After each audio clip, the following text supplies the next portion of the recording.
Now, if you spend a bit of time abroad with someone who's got a lovely regional accent, not unusual to find yourself picking up on the old local word or phrase. Isn't that right, Babs? Yes, Babs.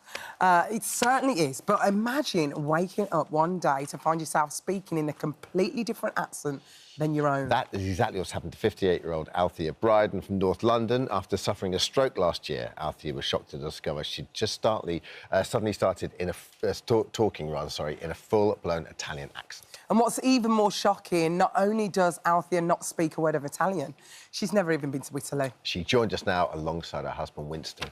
Hi, guys. Good morning to both of you. Thank you for joining us. Thank you so much. So, Althea, tell us a little bit about what happened. You sadly suffered a stroke, right? Yes, that's right.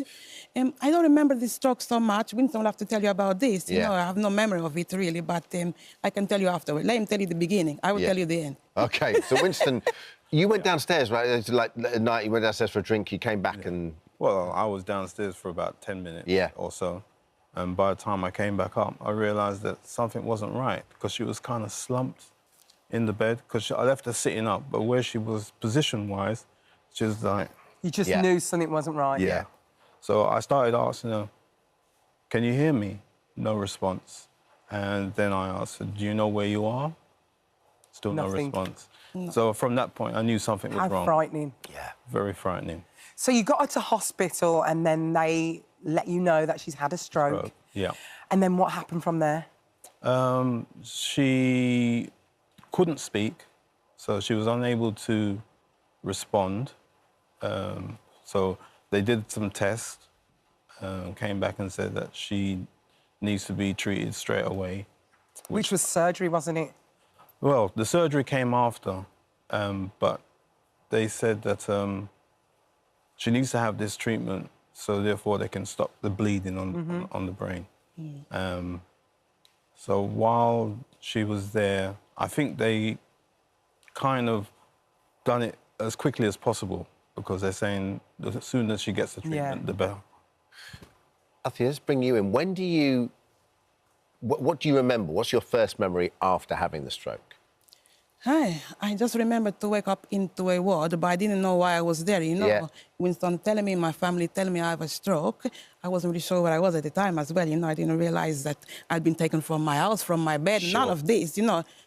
A big surprise. And can you talk at this time or not? No, I'm not speaking at this time. That must be terrifying, it is to hear all this stuff and not be able to say a word. So now I'm just pointing to things all the time. And I've been, you know, you obviously can understand everything. And yes, but nothing can come from my mouth. You know, I'm just like this.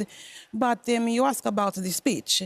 Now, it was August. The 1st of August, you know, I have a surgery. Yeah. I don't know if you can see this scar. Can you see? Yeah, we can see. OK, so there was something growing in my neck. Is it a carotid web? Carotid web, that is it, yes. So they tell me it was stopping the blood flow to the brain. Yeah. And so this is the reason for my stroke. Yeah. So they remove it on the 1st of August. And then for 2 days, I'm into intensive care because my blood pressure was very low. And the next day, you know, they moved me to a ward. The nurse comes to wake me to do blood pressure again, you know, because they worry about it. Yeah. So I hear this voice. I've not heard my voice for a long time, you know. I'm like this. Who is it? You know, I didn't realise it was me. So you're speaking and you think it's somebody else talking? I look behind me in my hospital bed. Who is speaking to me? You know, why is this? It was a big shock for me. Oh, my goodness. So I said, maybe, you know, because you frightened me from my sleep. You know, in hospital, they wake you so early in the morning to do all of these things. Yeah. Break your sleep. Good sleep, but... Maybe I'm dreaming. Yes, that is it. And then later on, I go back to sleep. They wake me again to do medication. OK, and to ask me what I want to eat. And again, I hear this voice. Now I know it's me, you know. And they say to me, you're speaking. Everybody is so happy about this. But I say, why am I speaking like this? You know, this doesn't make no sense to me. You know, I'm very happy, but it was too much. What is happening? I can't imagine how shocking that would be for yourself. But also, Winston, when you arrived, what did you think? Because obviously she's not spoken for a while. When I came to the ward and I was walking in, I looked at her and I said, hi, darling. And then she said, hi, babes. But the way how she said it, I was like... Yeah. I actually You take a step back from me. Yeah. And thought myself, what's going on? Then I said, are you OK? And she spoke again, and I was like... Must have been so weird. It's like somebody's taken over. Yeah. It's like a character. It's so strange because, like, on one hand, you just must be grateful, right? Yes. You're back, you can talk. Yeah. Right. What's wrong with you is, like, you know, they've got It's rid been of it, removed, right? Yes. But now you just want your normal accent back, right? Yes, I live my life is like contradiction. You know, I'm happy to speak. When I couldn't speak before, I was very sad, very distressed as well. You know, very stressful for this to be happening to me. But now I can speak. I'm looking for my old sound, but it's nowhere to be found. So for me, you know, I feel like a stranger in my own body. You know, and nobody can tell me what is happening to me. I keep saying to everybody, what is happening to me? Why do I speak like this?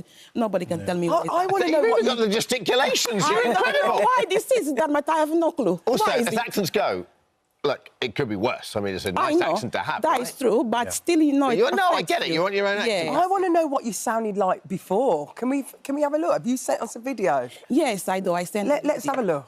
Okay. Good evening, good night, good morning, whatever time of day it is. Hope everybody's okay. Pauline, ooh, this is my girl, man. I'm the young one, just saying. That's unbelievable. Yeah. Yes. So I miss this, you Yeah, know. of course you do. But I will say to you, more recently now, I have to realize it is a blessing. Because, you know, I think about the fact I couldn't speak before, but now I'm like this, you know, and I don't want to be ungrateful for my blessing. Yeah. You know, and, do you know, I like the sound of it, actually. It's lovely. Really? It sounds beautiful. Yeah, you Oh, sound my great. goodness. We want to bring in Nick. This is Nick Miller, Professor Nick Miller, is a retired emeritus, is that right? Professor in neuroscience at the University of Newcastle. You're an expert in this. Nick, so good to have you. Thanks for joining us. Can you explain what foreign accent syndrome is and how it works? Yeah, well, you've already got the essence of it, that it's the label given to the instances where somebody has a stroke or some other neurological disorder, and they suddenly start sounding as if they're speaking with a foreign accent of a language they've never spoken before, never been to that country, never associated with anybody with that language. And in cases of stroke or other neurological disorders, what's happening there is that if it's affected parts of the brain that control your speech, your tongue and your lips and your vocal cords and everything, that affects the strength of movements, the speed of movements, the range of movements of your tongue and the lips, and that in turn alters the way your speech sounds. So subtle changes to particular sounds or the rhythm of speech. So for instance, somebody might say they're using a pin to write with, and they use a pen to fry their sausage and eggs in. And so talking of pin and pen, the listener might think, oh, that sounds a bit like New Zealand accent to me, or the person has problems because of the stroke with K sounds and B sounds, and they're saying, instead of cat, they're saying hat, instead of big, they're saying big. And so they say big hat, and you think, oh, that sounds Eastern European or something to me rather than English. Or another way that speech might alter after stroke is that you start adding extra sounds in, or the rhythm of your speech changes. So instead of saying stamp, you say stamp. Or instead of saying a big building, you say big building. And maybe that's a bit... you're thinking, but that's a bit how Althea might speak. She's adding the extra sounds in, and the rhythm of her speech is sounding. And so listeners think, that sounds Italian, how an Italian learner of English would sound to me. But in actual fact, if you analyze the speech sounds, then it's the same as all speakers after stroke who have got differences to their speech are making these differences. It's just that in the ear of certain listeners, because they home in on particular changes which they associate more with the foreign accent than with sounding as if somebody's got a neurological disorder. So that's one big cause of somebody suddenly talking with what sounds like a foreign accent. And it's the important thing being it's as much in the ear of the listener as it is in the mouth of the speaker. But sometimes people would start to talk with a foreign accent due to a functional neurological disorder, a functional movement disorder. And what's going on there is that the symptoms, the way the speech sounds, it sounds as if you've had a stroke or something, but when you do all the tests, they all come back negative. You've not had a stroke, you've not got a brain tumor or whatever. And the kind of understanding there of what's happening is that it's an interaction between the psychological and biological factors. So, and we've all experienced this. So it's where a response to a particular situation causes particular biological reactions in us. So stomach ache and feeling sick before some important exams, splitting headache when you come home after a stressful day at work, or Nick, honestly, it's absolutely fascinating. We have run out a little bit of time. Hopefully there is. Is there a cure? Can we just have a simple answer with regards to a cure? Is there a cure? Yeah, the prognosis is good. Either direct treatment addressing how to produce the particular sounds that are making you sound foreign, or especially in the case of functional neurological disorders, functional foreign accent syndrome, more likely a talking therapy like cognitive behavior therapy, where you're taking back control over your symptoms, control over how you speak and whatever. Oh, thank you, Nick. Thank you for joining us. Amazing. And Althea and Winston, thank you for joining us. It's an absolute fascinating story. Thank you so very much. Thank you for visiting our This Morning YouTube channel. We upload new content every day, so go ahead and hit that subscribe button so you don't miss out, and we'll see you in the morning. You may, of course, remember, as we said, this classic This Morning moment from 1998. It's Viagra Day. Let's take that pill. I certainly would. You try and stop me. The pills apparently take about 45 minutes to an hour to kick in, and then there's a sort of tingling sensation, and then we hope a lot more than that. All three will be installed in their own hotel rooms just around the corner. So those pills have gone down, and we'll see what comes up. Really? This is it? And if you care to go that way, and we'll lead you to the cars. Well, they went off to a hotel, and they've just come back. How long have you been impotent for again? About 4 years. How are you at the moment? I'm warm, I'm glowing, and I could go another 10 rounds. Could you? Another 10? That was a ringing endorsement, wasn't There's it? nothing wrong with him. So, of course, that was 28 years ago. This Morning made history when Richard and Judy invited those three couples to try that new drug, Viagra, live on the programme. Well, after helping men almost 30 years ago, today it's time we try and help the women. It's estimated that 7 in 10 women have experienced low libido, and some over-the-counter supplements, dubbed the female Viagra, claim to boost a woman's sex drive in just half an hour. So later on in the show, we're going to be meeting Elaine and Emma, who have both tried libido-boosting gummies and a powder sachet at home with their partners, see how they get on. But we're starting today by meeting a couple who have very kindly and bravely agreed to try one of the pills live during the show. Yep, Karen and Ray join us now alongside Dr. Zoe. Good morning. Morning, all of you. Good morning, good morning. Ray's got a big smile on his face. You're ready for this, aren't you, Ray? Can't help it. Dr. Zoe, let's start with you. Yeah. Why, when women reach a certain age, do they have this kind of loss of libido? Well, I think even actually before women reach a certain age, right, it's really, really common that women lose libido. We live really stressful lives now, really busy lives. The hormone cortisol, which people might have heard of, the stress cortisol, if you've got that circulating around your body, that actually suppresses your ability to get turned on, essentially. So if we're stressed, but once we reach perimenopause and menopause and estrogen declines, but also testosterone declines, then it is relatively common that women experience a loss of libido. But it's really complex as well. If we think about what's required for a man to be ready to have sex, they need to have this mechanism, which is stimulated by the brain, for the penis to fill with blood and get an erection. For women, it's much more complex than that. A lot more things have to happen. Isn't it? For men, it can be instant seconds. For women, it takes, you know, about 20 minutes usually for women to be ready for sex. And anything that interrupts that process, so be it stress, be it an argument, if you're a little bit annoyed with your partner from something earlier in the day, it's really, really difficult. So, you know, this is why women are much more likely to be in the mood if there's foreplay, you know, and foreplay isn't necessarily sexual touch. It could be doing a nice deed, taking the rubbish out, you know, preparing a meal, running a bath. All those things can make a difference, just acts of kindness. But, as we mentioned, for many years, for decades now, there's been a solution, a pill in Viagra that can help the penis get erect, and we don't have that for women. But there are certain ingredients in supplements that we're going to talk about today that might potentially have some effect in helping women get ready. And this is what Ray and Karen are going to go and test for us while we're on air. Karen, how long have you guys been together now? Been together 16 years, married for 6. Yeah. And I think initially you have a good sex life, and then obviously as you get older, we both work, and then we've got our hobbies. Ray's a drummer in a band, so he's out gigging at the weekend and rallies his car.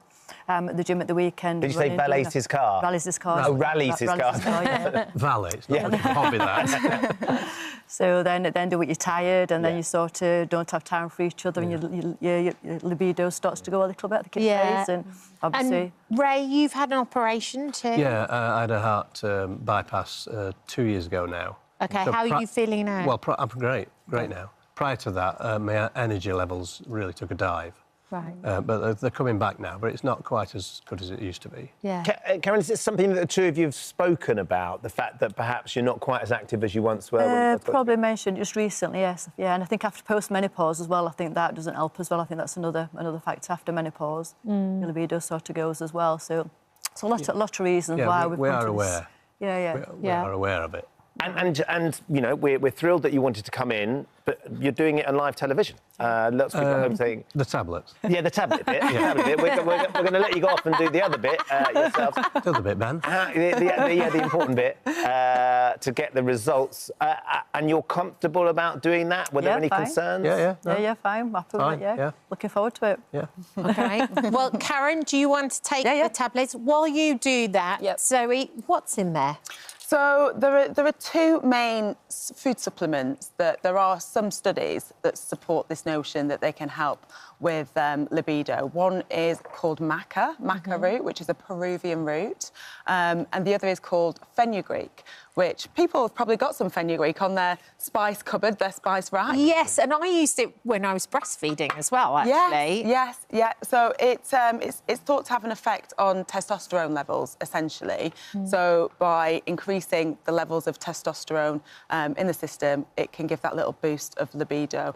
With anything, I've just always got to say, especially with fenugreek, actually, taken at high doses, there can be some negative side effects as well. So just be careful. But, you know, taking a one-off dose, like what's happening today, is safe, and we'll be really interested to see the results. And these are just over-the-counter tablets, right? Is there not a prescription? Yeah, there's nothing... They're not drugs, they're food supplements rather than drugs. So, you know, my advice, typically with anything that's food supplement, you know, it's often the same advice that we give. There aren't these really good, robust studies that say that these are going to work, and they're not very, very cheap, but, you know, it's worth giving it a try. Try it for a couple of months. I always say keep a diary, be really strict about keeping your diary so you can really assess if it's made a difference. And if it hasn't made a difference, then don't do it anymore, because then you're wasting your money. But for some people, it might work. Is it cumulative, or is it just like a one-off that you take? So it's not something that you necessarily need to take. These aren't designed to take every day through the day.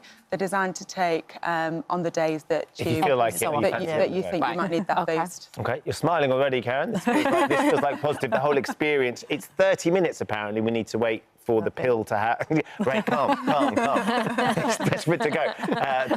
He races cars, for goodness sakes. He likes to, like, get on with it. When someone said it's going to be brave, and you don't think it's brave at all, do you, Rafe? No, not at all. No, it's lovely. It's a really nice I'm not taking the tablet. No. You're just going to hopefully go and enjoy the experience. So if you want to make your way over to the hotel, which is just over the road there, and then we're going to get you back in at the end of the show, and you can let us know how you got on. Okay. Yeah, thank you. Off you go. Yeah. Ray, don't stop now. Keep going. Fifth gear. Oh. I feel a bit like a proud parent. I don't know why. Sending them off to see what happens. It's exciting, isn't it? It is. But equally, I think sort of something that's definitely worth bearing in mind is that as herbal supplements and food supplements, there's no concern from a health perspective that we could be doing any sort of damage. Oh, no, not with a one-off dose like this, no. We're not going to be doing any damage. But I think something that's worth mentioning as well, you know, just the fact that we're having this conversation, that they're going to a nice space with this intention already, you know, that's part of the That's a bit of an aphrodisiac in its way. Yes, I think so. Yeah. 12:15, I think. Yes. They will be back on the show, so they... Hurry up, Ray, you've got just under 2 hours, just over 2 hours. Put pressure on him as well. It'll go the wrong As he said, he's not taking the pills. He doesn't need them. We met Karen and her husband Ray, who had said that their sex life had taken a bit of a backseat due to Karen's low libido and a couple of other factors as well. Karen took an over-the-counter libido booster, which has been dubbed female Viagra, live on air, and we sent the happy couple off to a luxury hotel room to see if it worked. They'll be rejoining us in just a moment to tell us what happened. Before that, though, we're joined by Elaine and Emma, who have both been trying some libido-boosting supplements for us, and they tried them at home, didn't you? Yes. OK. Elaine, shall we start with you, first of all? So you'd gone through the menopause, but you were left with some symptoms, is that correct? Yes, probably the last 3 or 4 years, I'm getting more symptoms of menopause, like anxiety, muscle aches in your joints and things like that as well, yeah. And your libido had kind of taken a back seat? Oh, definitely. In what way? Yeah. It's just, I would probably say, not feeling up to it, really. No, it's just not there anymore. Did you think about it and think, why am I not feeling like this? Or was it just, you're just happy with a cup of tea? Happy with a cup of tea? Yeah. No. It's not something that I really thought about. I didn't really think about it too much. It's just that it just happened, and then suddenly I thought, what's happening, and then... And did it affect your relationship with your partner? No, he's very understanding indeed, he is, and he totally does get it because, it's not the be-all and end-all of a relationship, just being together and being able to cuddle and just, do other things, really, Well, you did a video diary for us. Let's take a look at your video diary. Well, I'm on day 3 of taking these gummies. They do taste quite nice and sweet. This is day 4 of turning me on gummies. So far, I've not felt any difference. The only difference that I've felt is that my appetite seems to be quite suppressed. Today, I feel like I've got a little bit more energy than yesterday. Last night, I had a fabulous night's sleep. In any other department, so far, nothing's really been tickled. Have you seen a difference in me? Absolutely none. And how did they taste? Did you notice any difference at all? The only difference I felt is that probably after about 3 or 4 days, I had a couple of really good nights' sleep. So it helped with the sleep? Yes, That's it good. did. In fact, I wasn't waking up as often. Wow. Okay. And it kind of suppressed my appetite a little bit as well. Okay. I wasn't really getting hungry as fast as I normally do. But in terms of libido and boosting your libido... Nothing. No joy? Didn't do anything at all. All right. Nothing at all. And Emma, you tried the sachets. I did. How did you get on with those? OK, I wouldn't say it's really to my liking. I'm not a big juiced person. Right. It tasted a little bit kind of synthetic for me, like it was really trying to be a juice and wasn't. But it was OK. I did drink it. I wouldn't say it had the desired effect for me. It does say you should take 1 to 2 sachets a day, and I just had the 1. So maybe if you took more, something might have happened. But for me, no. No.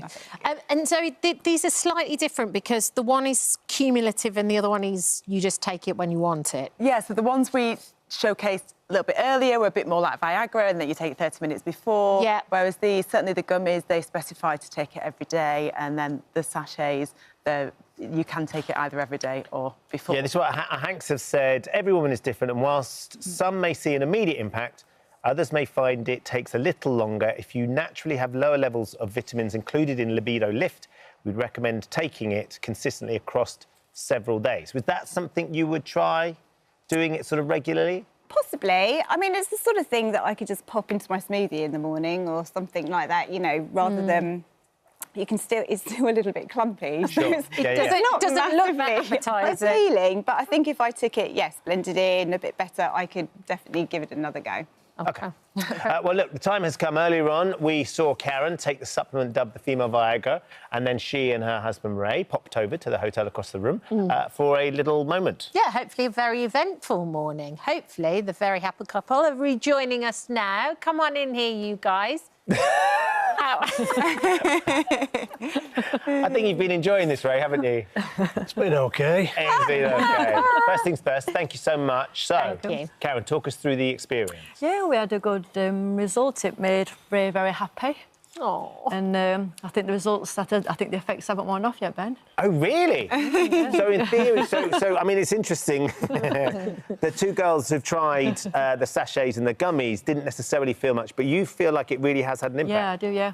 So what, you know, this is an experience and an experiment, so there's a little, that element probably goes into it as well, but physically what has happened? What do you think? Probably a little bit of a flush, a little bit tingly, like caffeine sauter effect.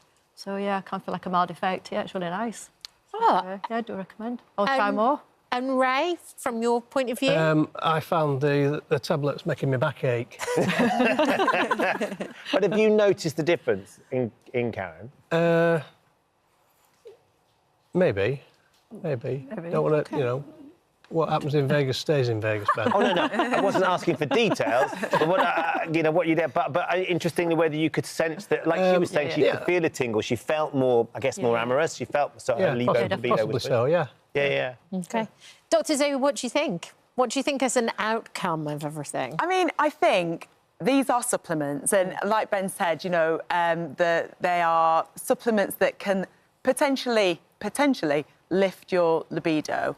The ingredients that we're looking at, so there's maca, there's fenugreek, there's L-arginine. These are the three of the active ingredients that there have been studies done on. And in these studies, they do tend to find that there can be an effect. But I think what we mustn't forget is particularly, you know, the example of menopause affects your body in so many different ways. To think that we can just combat all of that with a vitamin supplement is unrealistic. You know, things like vaginal dryness, it's not going to help with that. And if you have vaginal dryness, then that's going to make sex, you're not going to be that keen on having sex. And we haven't even got into the psychological side, the relationship side. All of these things impact it as well. So for some people, actually, the right answer might be psychological therapy.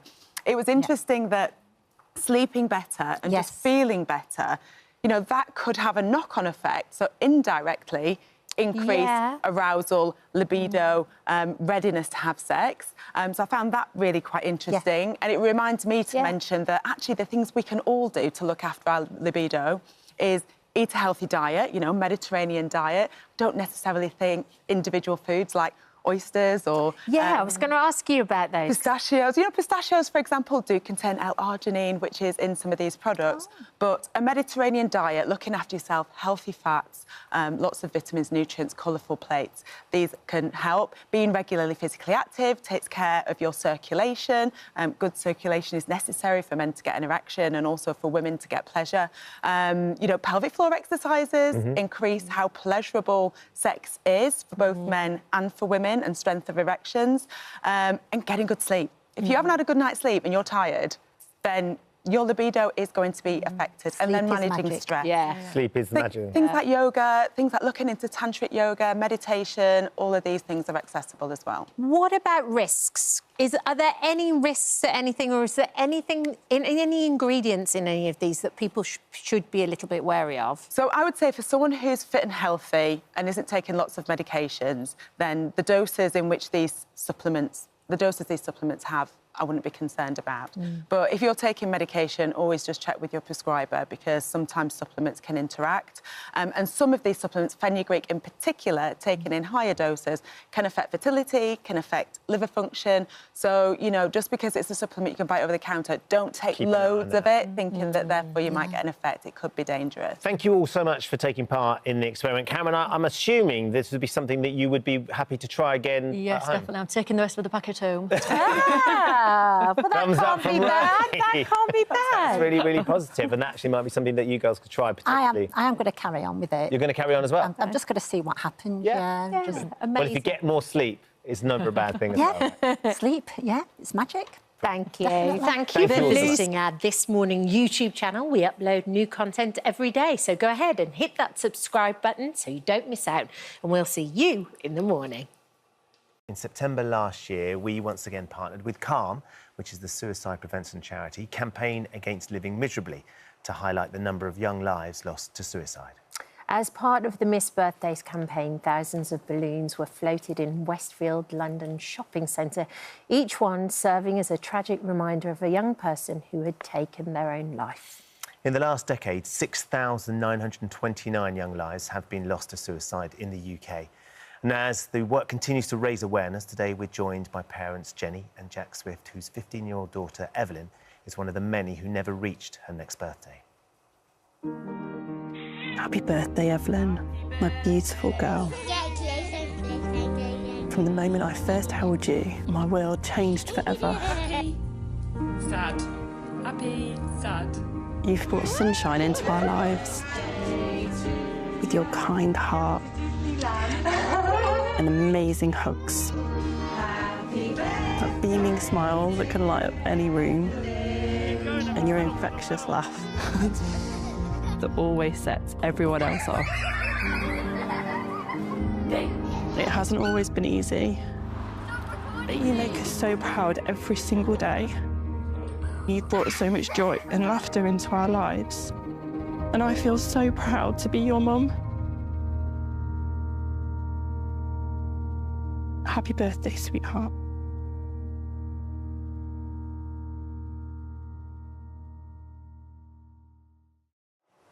It's such an incredible film, isn't it? So powerful, beautiful, so emotive. To tell us more about Evelyn's story, we're joined now by her mum, Jenny, and her stepfather, Jack, alongside Calm's Wendy Robinson. Good morning to all of you. Thank you for coming in. Jenny, is such an extraordinary film to watch, so full of joy and love and laughter, which I guess is exactly how you remember her. Absolutely. Tell us a little bit about what she was like growing up. Evelyn was awesome, just an awesome human. She was happy, she was kind, she was bubbly, really intelligent. She loved primary school, she loved learning, she loved helping others, she loved baking. That was a real passion of hers. And what kind of things did you enjoy doing together as a family? We loved going out for walks. At home, she would build dens with her little brother, and she started baking with him and letting him lick the spoon, you know. I remember having pillow fights at home and, yeah, just doing lots of things together. So I wonder, Jack, when it was for such a bubbly, infectious, bright young girl, you started to notice things were changing. It would have been around the time that she was about 11 years old, sort of the move to secondary school. Yeah, it was quite a tricky time anyway in our family for a number of reasons. And, yeah, she found that kind of transition quite hard. And there was a few kind of, like, behavioural things that we just weren't kind of sure about. So Jenny took her to to doctors to get sort of checked out and stuff. And yeah, it was around about the time she was 11.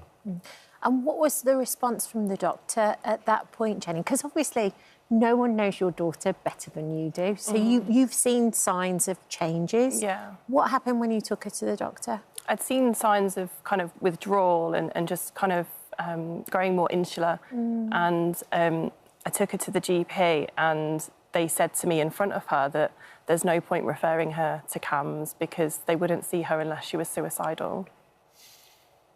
Gosh. And how did that sit with you?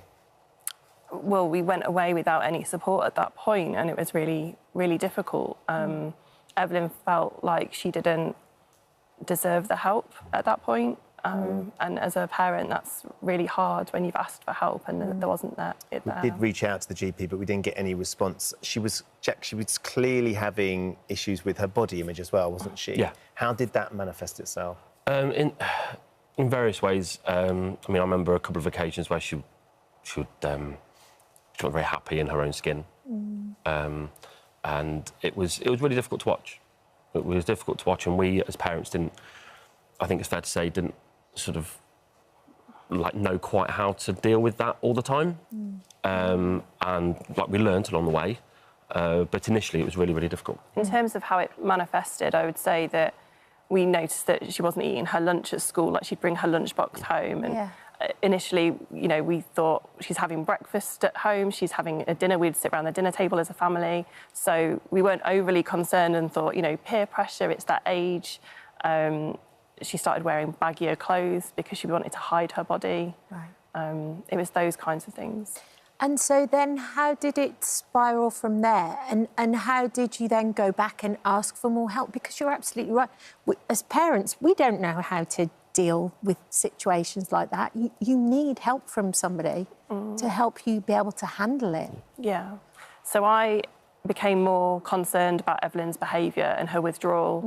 And I searched her room, actually, and I felt like I was betraying her trust, but I was so concerned. You understand. And I found a note that she'd written that showed her intention to end her own life, which was a huge shock for me to find. But it led to a discussion with Evelyn about having dark thoughts, and I took her back to the GP. Yeah. We got her some support at that point. But at that point, I didn't use the word suicide. I couldn't bring myself to use that word for some reason. And I know now that that was not the best way to have that conversation, but it was a starting point with what I knew at the time. Yeah. And so then what did you do next? How old was Evelyn at this point? 13. About 13, I would say, yeah. And so then how did you try and put action into motion to improve the situation? And did it improve? I think shortly after I'd taken her to the GP at that point, we went into lockdown for COVID. So I took her to the GP in maybe the February time, and we went into lockdown in March. So it was really, really tricky. And you said it earlier, didn't you? It turbocharged her illness, I think, at that point. I think there are so many people who found the pandemic so tough in so many ways, but if you were vulnerable already, it must have been really... Did she withdraw more? Definitely. I'd say so. I think there was no escape for her because we were around all the time, because we were all at home. So therefore, we could see how much she wasn't eating. Like, although we kind of knew already in certain ways, we sort of put a lot of that down to, general teenage anxiety around stuff like that. And but there was no escape for her, and then it built and built. I think it was also, there was a lot of things online about exercising at home, and she felt the peer pressure. So when she was doing Zoom calls with, friends and things like that, if someone else had done exercise, she would then feel guilty if she hadn't exercised. And it was just this vicious cycle. And then she didn't have an outlet, to go out and see other people. So I think, a lot of young people struggled at that time. So it got really bad, but things did improve, didn't it? She changed schools and you went on a family holiday, and all of you felt like there was some hope because she was talking about the future. Yeah, I think there's a big bit in between where she was really, really unwell and she'd been in hospital for a long time. But when she came out of hospital, she was talking about the future. She wanted to be a mental health nurse. She would say that she didn't want other people to go through what she went through.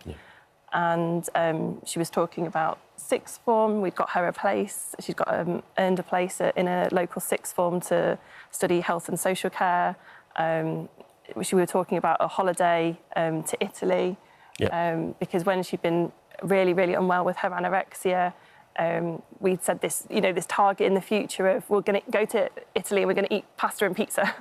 And we just started talking about that again because she felt ready to take that step. So it seemed as though at times that we turned a corner. Which all seemed like a positive step in the right direction. But there was a day when you were out, and I think you were doing gardening? Yes. So she'd had a sleepover with a friend the night before, and she was absolutely shattered, basically. Because they'd stayed up all night like teenagers. Basically, yeah. And so you'd gone out, and I was at home, and I was just kind of doing a few jobs, and I kept checking on Evelyn as per our sort of agreement with CAMS. We would still do 30-minute check-ins. Right. And I went to check on her, and she wasn't there. And And what went through your mind at that point? A lot of panic. Rang Jenny straight away. I then rang the police. While I was still on the phone to the 999 operator, the police... Because we live quite close to a police station. Policeman turned up. There's actually somebody who had visited our house before when Evelyn had been in a crisis. So he was like, "Oh, I know you guys." I'm like, "Yeah." went out to look for her. We knew that she would be struggling and why she had left the house. Yeah. And tragically, it was too late, She of never course. came home. And she never came home. Wendy, it's listening to Jenny and Jack tell their story and so many things that they went through. You're nodding along because I'm sure you hear it over and over again with the parents who come to Calms for help.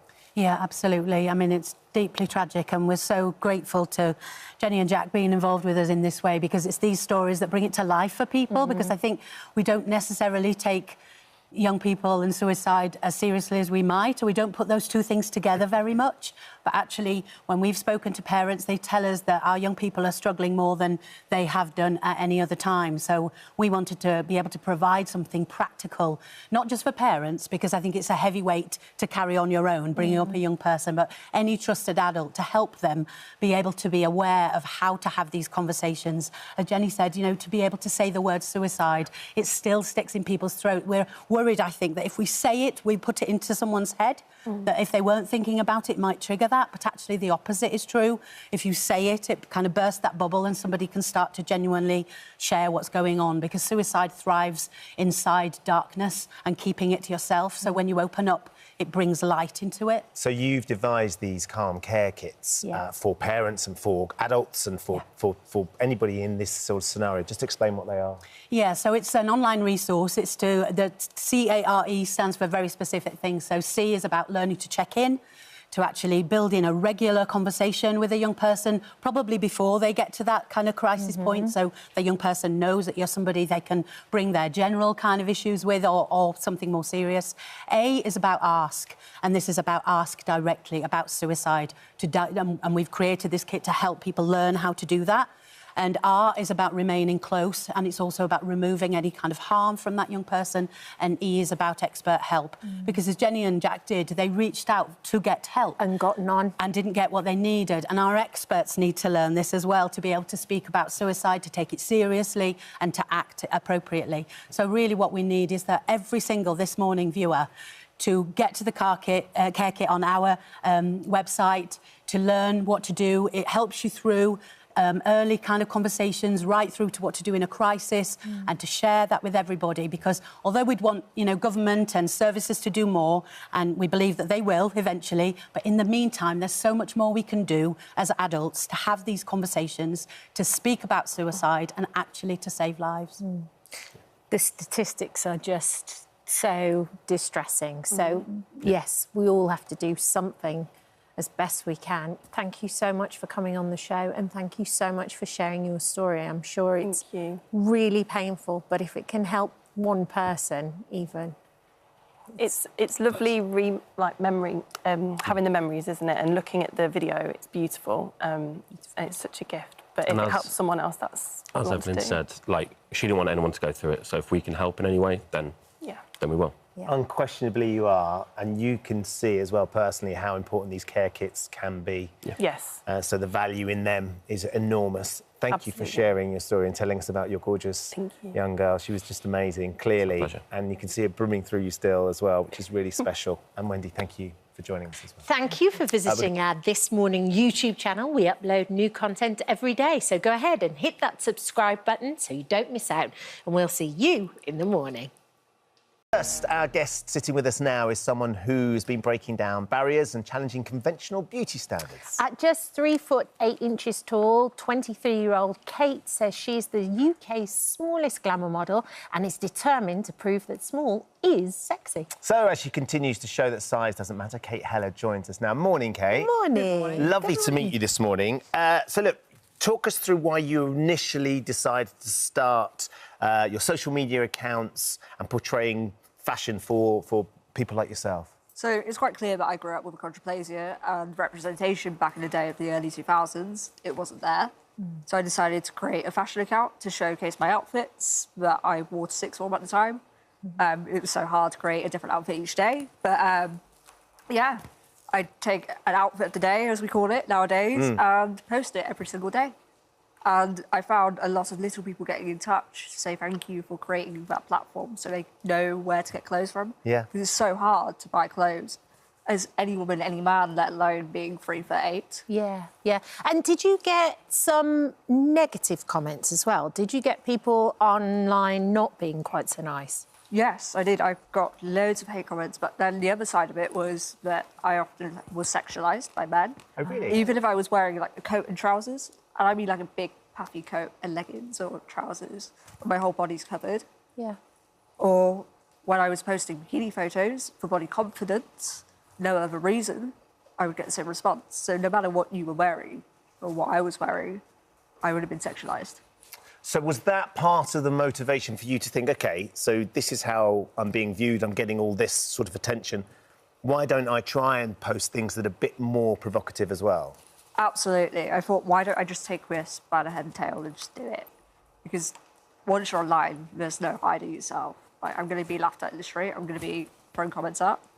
So I thought, why don't I just own it? Go out there, own it, do it. And once I was getting this sort of attention, I stopped posting for a bit, and then Guy, my other half, suggested, why don't you make money from it? Why don't you monetize this?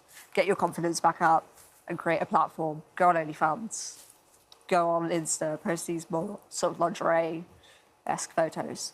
And what was your initial reaction when he said that to you?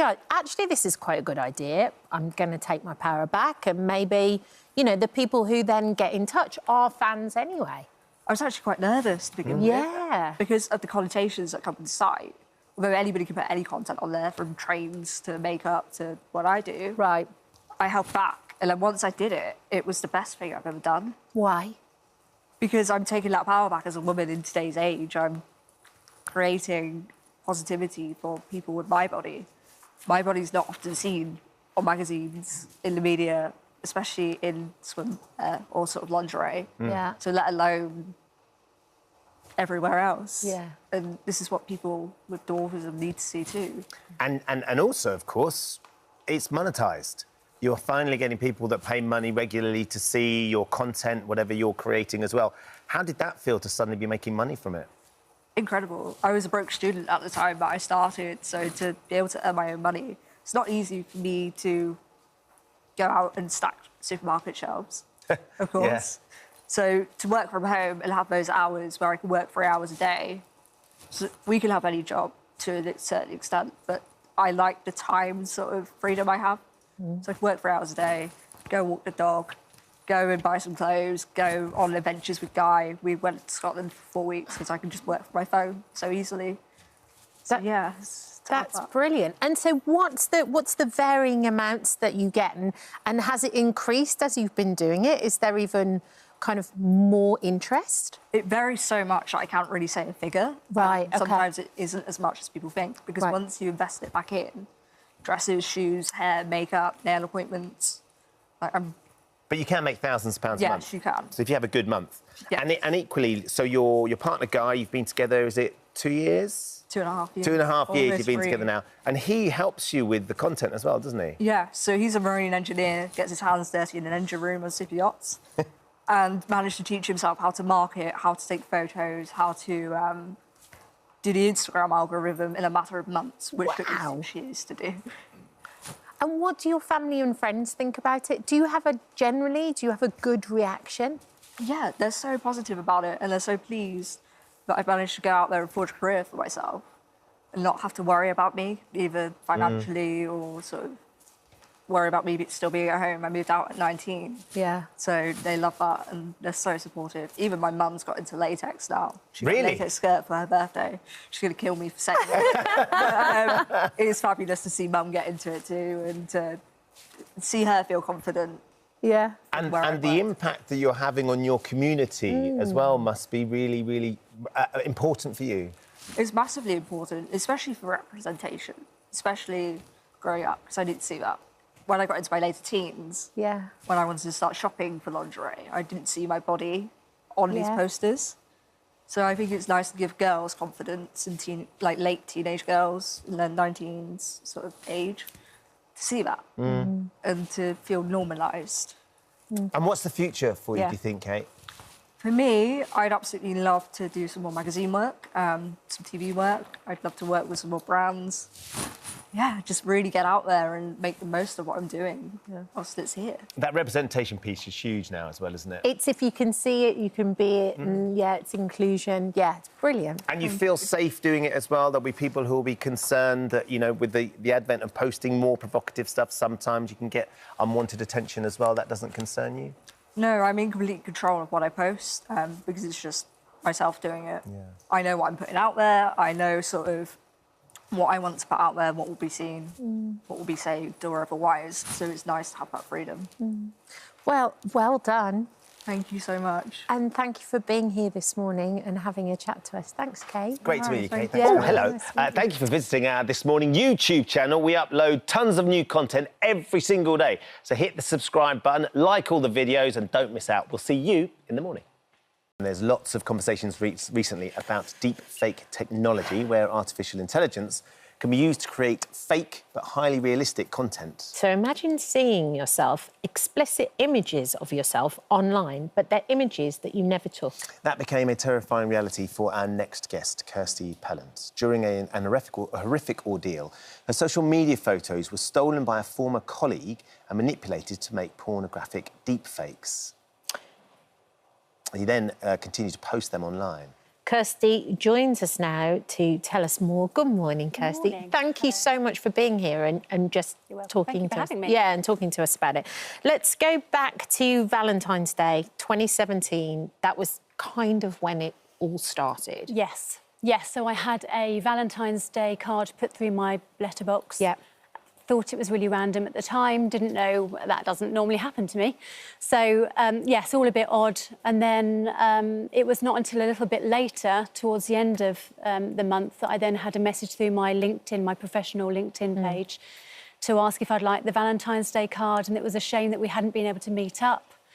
And I was thinking, I don't know what this is all about. So then said that to this man. And he basically was saying, it just uncovered everything, that there had been so much out there about me, that he had actually been conversing with who he thought was me, but obviously it wasn't. So from that point, it completely snowballed. Obviously, I went to the authorities to alert them. And it's just been a bit of a whirlwind since, really. So you had this message from this stranger on LinkedIn, which is a professional business social connection site, which people will be aware of. Fascinating that he felt like he could track you professionally through a pornography site and then come to a LinkedIn. Like, the fact that they knew you, they knew your address, like a card got put through your letterbox. I find that worrying as well. Yes, So apparently the address had been given to him from him. So this person that created these profiles had given him the actual address. Yes. So when you start looking at what it is he's talking about, what did you discover, Kirsty? I discovered that I was on so many inappropriate adult sites. Obviously, I've got well, not obviously, but I don't have any inappropriate pictures. I just don't have anything like that. But it was my head and shoulders off my profile pictures on Facebook that had been taken, and then some of them have been adapted. For example, there was one of me playing the Malteser game, and then because I'm blowing like that, that has then been changed into something completely different. But it was, as I say, it was the way it was very cleverly done, with keywords that were insinuating that I was something that I wasn't, that I was inviting people around to do different things. I mean, these pictures that were created, too graphic for us to be able to show. Absolutely. What's that like, looking at a picture of yourself which you know has been taken, and understanding there will be hundreds of thousands, if not millions, of people looking at this picture and it not being you, and it being in that pose? Logically, from where I am now, in a much different place, you can absolutely understand it, and logically you can see that that isn't me. But in that time when you're literally floored, because, I mean, I completely changed as a person. So when you see yourself, it's like your mind completely messes with logic, because you're having to, I mean, another thing was trawling through all these sites as well to find myself. So when you're looking at inappropriate content with your face there, and then there were videos as well of this lady from back in the 90s who was dark, slim, a slight build. She was, again, doing videos. That's what she did, but it was portrayed as if it was me. Oh. So, as I said, it does something completely strange with your brain, because you're almost thinking, I was feeling guilty, I was feeling ashamed, dirty, even though I knew it wasn't me. it was the portrayal of it all, I think. I think also what was so hard about it was what you did as a day job. What were you doing at the time? So I was head of inclusion and welfare. Well, actually, when I started, I was welfare manager, but I had links with safeguarding at that point, and then I went on to become at a school. Primary school. Primary school, so little ones. And so, did you start to see because obviously there's what you've seen yourself and what you know yourself, and then you're meeting people all the time. Parents of the children that are at your school, etc.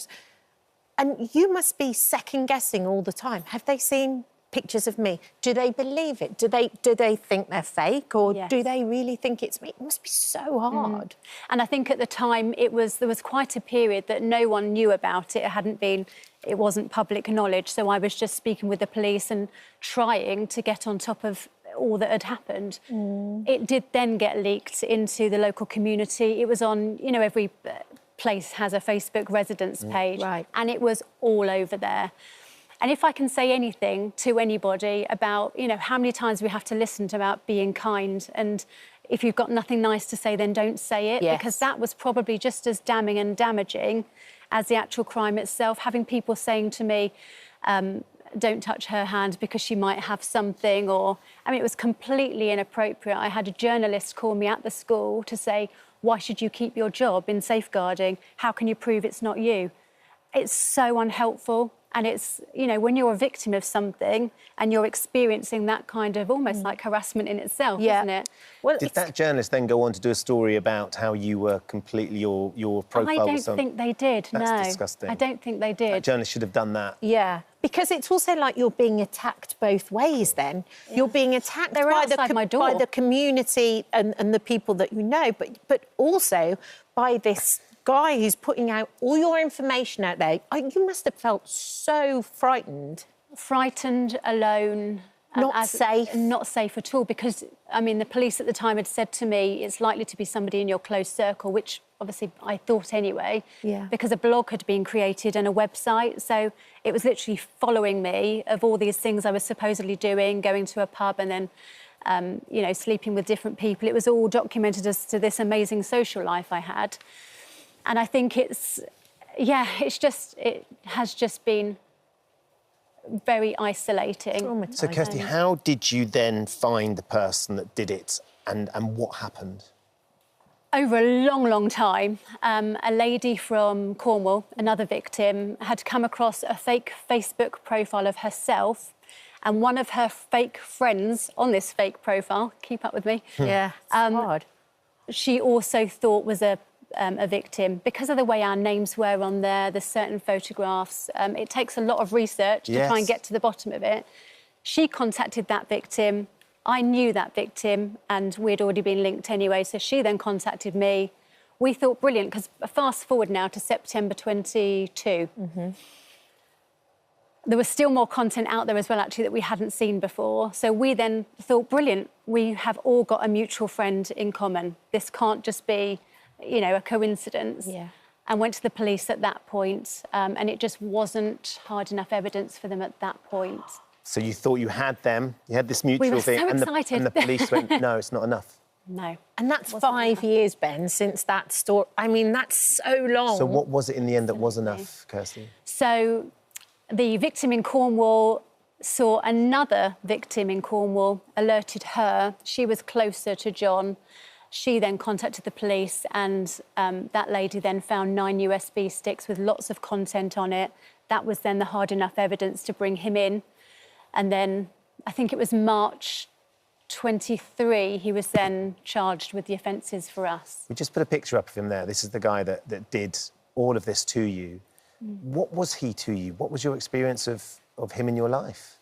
So we worked on one case study about a child that was, I think she was a child in need at the time, and he was a class teacher. So we basically had one piece of work together.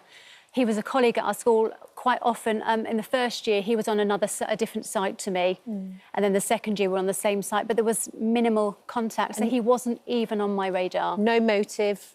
No, nothing. And has he ever explained why he did it?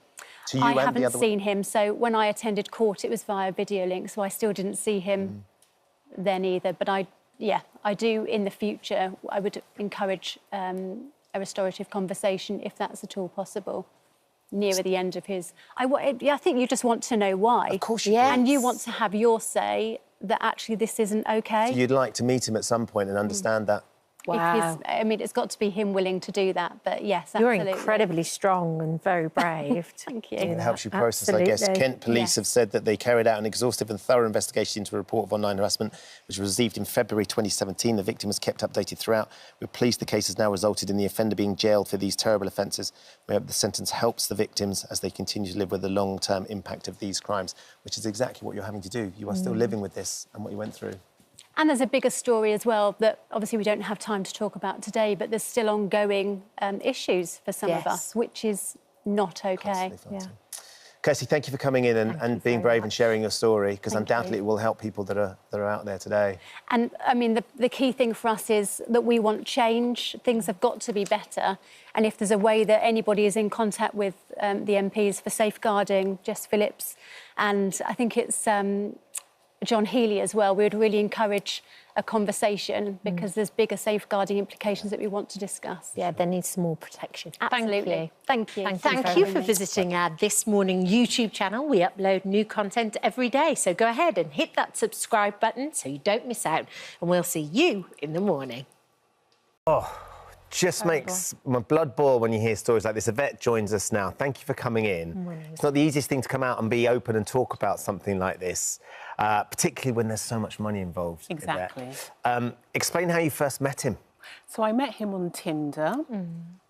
We started to communicate. He was very, very attentive, showed, you know, a lot of interest in my life, told me a lot about his early life, and then we started to communicate on a daily basis. I then went to Las Vegas and actually met him personally. And what was that like? It was nice. I mean, he spent a lot of time with me. He took me to his studio. He spoke about, you know, some of the ventures that he was interested in doing. He spoke about a barbershop that he had set up. Spoke about having professional athletes that would be using the barbershop when he fully established it. Yeah. It was a nice holiday. Yeah, and he was incredibly charming. Extremely charming. He love-bombed me. Did he? Yeah. Which is actually a theme that we've seen quite often with women who've been tricked by men along the way. Did your family meet him at any stage? They did. So what he did came they think? to London twice. Yeah. I mean, he played, you know, video games with my son, met my mum and met my nephew who's interested in music and, you know, was spoke about maybe trying to help him, you know, get in contact with sort of musicians and spoke about his studio to my nephew. So, yeah, and actually he met my cousin as well. Wow. So he's met the family. Yeah. He's doing all the right things. Yeah. You've got no reason to suspect him of having any ulterior motive. No. When did he start saying, Yvette, that he needed some money? So there was a time, I think, before I actually went to Vegas, he was in Turkey and he spoke about having to share a room with someone and he found it really difficult. I think the person maybe was snoring or whatever. So, and I think it was also maybe his birthday or maybe just after his birthday. So he asked if I could lend him some money so he could get a separate room. And it was always lend and he would pay me back. So I was quite happy to do that. It wasn't a large amount of money. It was for a specific purpose. Did he ever explain why he didn't have the money to do that himself?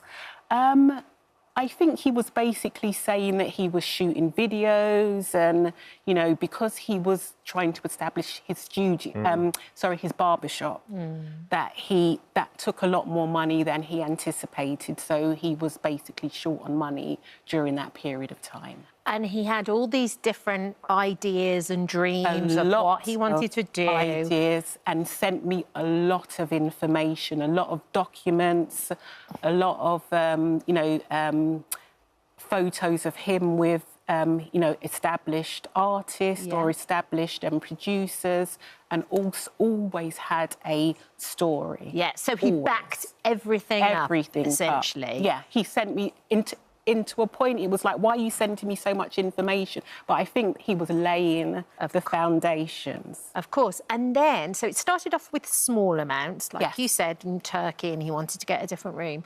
And then it escalated. It did. Fairly quickly. How did that happen, and what figure did he ask you for? So I think it then was that he needed some money to buy furniture for the barbershop. He was always saying, I'm going to be a millionaire, Yvette. I'm going to be a millionaire. You know, I'm going to have an app where the professionals, there was, I think, a new stadium that they were building in Vegas. He's going to, you know, the barbershop is going to be open 24/7. He's going to have a shower. You know, he was having TVs in the floor. It looked very, very professional. And, oh, Yvette, you know, can you lend me some money? You know, I'm going to be a millionaire, and as soon as I'm established, I'm going to pay you the money back. So it started off from that, and then it would be, oh, I had a backer and they, you know, weren't able to come through with the money. Can you lend me that money? Because I've already paid, you know, the proportion of the money that I needed to. So I just needed that little bit. But he asked you to remortgage your house? He did. And now, are alarm bells starting to ring yet? They were starting to ring. And in the back of my mind, I wasn't going to do it, but I started the process in the sense that I reached out to some, you know, organisations, financial organisations, but I made it very clear that it was for him, and he provided his business plan. So, I made it clear that it was for him, not for myself. So you were essentially going through the motions to make it all seem as though you were trying to do it, but it could be stopped at any point, essentially. Exactly. When did you decide that actually this is no... When, as Ben said, when did the alarm bells go? I would say it was very soon after that, because his demeanour towards me changed, because it wasn't successful, as I knew it wasn't going to be successful. And then his demeanour started to change. He started to back off a bit. And be so there was less communication. So, I mean, there was an extraordinary moment where he's being interviewed live on YouTube, and something happened, and there was an altercation. And off the back of that altercation, everyone was very concerned about his health and well-being. And all of a sudden, all these women started contacting the YouTuber and contacting the police. And that's when it suddenly became apparent that it wasn't just you in a relationship with this guy. There was lots of you. Yeah, but by then, he had actually ghosted me. He'd cut me off a bit. So you'd completely lost all touch with him? Lost contact with him, yeah. So explain a little bit about this Facebook page, because there's now 4,000 women on this, or members of this Facebook page. Not all just in relationships, some of whom have lent him money for business reasons or whatever. How did that all come about, and what's it been like when you're suddenly contacting these people, realising he's done the same to them? So basically, after finding out that there were a number of other women, so I'd contacted a friend of his, and his friend said to me that there were hundreds of women. It wasn't just in America and not just in London, it was all over the world. So wherever he went, there was a woman that he was in a relationship with, or made them believe that he was in a relationship with, and needed some money. So then I just started to go on social media just to see if I could actually, you know, speak to someone to try and make people aware that this is what's going on. And then I found the Facebook page that Nicole Leonard had started, and she was actually a friend of the person who Lydell shot. So I started to communicate with her. She told me that there were a number of other women that had also approached her and told her that they were in the same situation that I was in. And then I became the moderator. So I have a lot of information from other women that are in the exact same position to myself. So, Yvette, what do you want to achieve by speaking out? Because to me, it's mind-blowing that within this day and age, and everybody having phones and social media and the internet, that he was able to do this even. It's important, I think, for you to take back control of it a little bit. Definitely, because, I mean, initially when I found out who he was, because he wasn't the person that he portrayed to me, I was devastated. And then I felt ashamed that I was duped by him. But by speaking to the other women, he does it so well. He's a professional. It's like his full-time job, you know, so he knows exactly what to say, when to cut you off. He knows how to play the game, and he plays it very, very well. But I needed to take back my power to make sure that people are aware that there are people like him out there. And he's still out there. He's still out there. And we did reach out to Lydell for a right reply. He didn't respond to us. He has said this in the past on YouTube, though. These women gave me their money out of their own free will. How is that a romance scam? They gave me money and I gave them a good time. I don't know what the good time that he's alluding to. As I said, it was always on the proviso. It's a loan. I'm going to pay you back. Do you think you'll ever get it back?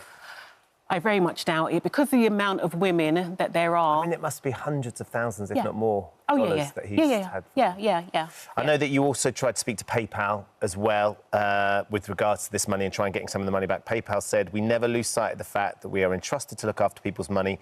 We take this responsibility very seriously and use advanced fraud and risk management tools to keep our customers and their payments safe. That hasn't helped you, unfortunately, at this stage. Me. And I guess your point is just be conscious when you're out there. Be conscious, be aware, you know, do research when you meet someone, you know, go online, put their name in Google and find out a bit more about them, because, you know, how people portray themselves isn't necessarily who they are. No, absolutely. Well, Yvette, you're helping loads of other people just by being here, for sure. You're absolutely beautiful. Thank you for coming on the show. Thank you so much. Thank you for visiting our This Morning YouTube channel. We upload new content every day, so go ahead and hit that subscribe button so you don't miss out, and we'll see you in the morning. Now, forget the nativity. Our next story is a modern-day Christmas miracle. Yeah. It's going to sound surreal, but it is all absolutely true. On Christmas Day, 24-year-old nursery worker Kaylee was rushed to hospital after waking up in agonising pain. But Kaylee and her partner Nick were in for the shock of their lives when doctors informed them that Kaylee was in fact 8 months pregnant and in labour and due to give birth at any moment. Kaylee was one of the 300 women in the UK every year who experiences something called cryptic pregnancy. Now, thankfully, Kaylee gave birth to a beautiful and perfectly healthy baby girl on Christmas Day. Kaylee and Nick and their beautiful baby Holly join us now alongside Dr. Sarah to tell us more. Good morning. Morning to all of you. Good morning. I mean, she is just absolutely beautiful. And also, Katie, can I also just say, she's, what, 3 weeks now or something like that? 3 weeks, Wednesday, yeah. You look absolutely amazing. I didn't look like that after I had my babies. I was, like, worn out. You look great. But this is one of the things. You basically didn't change at all physically, and you didn't feel any different either. No, not at all, really. It was only 2 weeks before that I was sort of really unwell. And that 2 weeks before, you just thought you'd been out for a curry, the two of you, and you just thought maybe it was a little bit of indigestion or something like that? Yeah, because we went out for, like, a couple of drinks as well, but I didn't have, like, a lot to drink, so it wasn't enough to make me sort of... Think you were hangover or... Yeah. But then after about 2-3 days, it all went, so I went back to work as normal, and then it was only Christmas Eve that it... all started. So you'd been, and there's this extraordinary part of this. It's all extraordinary. You had no idea for the whole term of your pregnancy you were pregnant. You had no idea till you got to hospital, something was wrong, that you were actually about to have a baby. But Christmas Eve, you'd been working, you were a nursery nurse, so you worked with families, and one of the mums turned around and said, oh, it's my child's birthday on Christmas Day tomorrow. Yeah, so, because I sort of remembered, because I was like, oh, it's their birthday tomorrow. Like, I couldn't imagine having a baby Christmas Day. Oh. So I kind of jinxed myself a little bit. Yeah. I mean, just a bit. Yeah, just a bit. Just a bit. Nick, take us back to the beginning. How did you guys meet and where? So we went out Christmas Eve, me and my friends. Yeah. And the... This is 2023, I think, isn't it? Yeah. And the friends of me and Kaylee turned up later. Yeah. Together. And...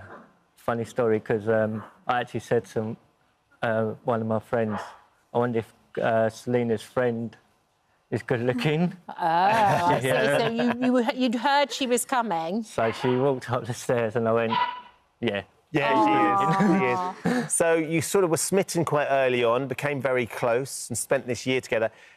Nick, had you talked about starting a family? Had you sort of thought that far ahead? No, we literally was just planning stuff, like holiday. Yeah, just nothing really. Just having a lovely time getting to know each other. Enjoying each other. And Kaylee, you both went on lots of different adventures over the space of this year. So from 2023 Christmas time to 2024, what were you doing? You went all over the world. Yeah, so I went Magaluf in July. Yeah. And I worked it out. I must have been about 3 months pregnant when I went Magaluf. I went to Amsterdam. We went to Turkey. I had girls' weekends out, like... I can't remember where I went, but I've had a few girls' weekends as well. But you even went, like, whitewater rafting. Like, you were doing physical challenges as well. Yeah. And you never once thought, oh, this doesn't feel right, or you noticed anything any different? No, like, I think because I was enjoying myself so much as well, I just carried on doing it, but... You're quite tiny, and obviously little Holly's tiny, and you didn't show? There was no physical indication that maybe that there was a baby coming? No, I didn't put on any weight at all during the pregnancy, which was quite weird, because a lot of people said to me it would show quite quickly. For someone like you, it was only when I woke up Christmas Day that my stomach sort of swelled up a bit. Right. But I thought that was just because I was unwell. Yeah. But, So you've gone into hospital, you've been rushed to hospital. When was the first time someone said, oh, I think you might be going into labour, I think you're having a baby? It was when I got to the hospital, because they just rushed me into, like, an emergency ward, and they were doing all different things, like they did an ultrasound on me. But then they walked off and was talking amongst themselves, so I was thinking, what's going on? Like, you've just left me. Yeah. But then they came over and was like, oh, there's a baby in there. And that's all they said, but they said they're ready to come now. What do you think? Yes, what went through your mind? I was just like, at the time, I was worried because I was thinking all the things I've done. Yeah. I just hope the baby's healthy. That was the only thing going through my mind at the time. Were you in the room with her at the time, I was Nick? outside, so I didn't have no idea. So when was the first time you heard that there's a baby 45 minutes later, I was, like, a bit worried, and I was like, can I see Kylie? Is she all right? Eventually, I went in, saw her. She was quite white, pale. I'm sure she was. And she literally, first words were, they've told me I'm going into labour. I was like, how's that happened? Like, And so then what happened? Did you ring family? Did you ring your mum? What were the next steps? So I managed to, like, when I was in the ambulance, I just about managed to sort of get in contact with my mum, because I'd let her know in the morning that I'm waiting for an ambulance, because we had to call again, because the symptoms got worse, so then they came quicker to come get me. It's Christmas Day, by the way, as well. Like, everyone's got a lot going on. You're thinking, I want to be opening presents and having a lovely time. She was like, what hospital are you going to? What hospital are you going to? But I didn't know at that point. I waited till I was in the ambulance and they were like, oh, we're going to Queen Elizabeth. And so my mum was like a maniac and got to the hospital like so quickly. But I think she was shocked because she didn't know where I was, because I couldn't even tell her where I was. God, no. And they told her, oh, she's on the maternity ward. And she was like, what? And so after you had Holly, what was your reaction? Were you still in shock a little bit? I was like, I fell in love with her instantly. But I was in so much shock. I was like, what has happened? Because it was just all such a blur to me, like, at the time, but... It's extraordinary, Sarah, listening to this story. Wow. Kat's had 2 kids I've been through. We've got 2. There was no way that you didn't know that my wife was pregnant. You know, the idea that he's gone through that much time, no physical signs, not really much illness or anything, cryptic pregnancies? Cryptic pregnancy. So this essentially just means that you're going through a pregnancy and you only find out in the late stages, or in your case, during labour. And it's rare, but it's actually not as rare as you might think. It occurs in around 1 in 2,500 pregnancies. So, you know, rare, but still it's happening. Yeah. And it can happen for a number of reasons. So firstly, it might be that you don't get the same symptoms as most people, so you might not have the morning sickness or the breast tenderness or the weight gain. Or it might be that you have those, but you misinterpret them or attribute them to other underlying conditions. It might be that you have irregular periods anyway, or erratic periods, or on a contraception that means you don't get periods, and so when you miss 9 months of periods, you're not really paying that much attention to it. But it's unusual that you have obviously gone through it without any physical changes. And I think, you know, I was trying to wrap my brains how this could be the case. And I was thinking, you know, it could be that you've got really good abdominal muscles, which means that it keeps it all in. It could be that you have a placenta that lies posteriorly, so at the back, and so rather than at the front, so it conceals it a bit. It might be that you've got what we call a retroverted uterus, so a womb that lies and tilts backwards rather than forwards.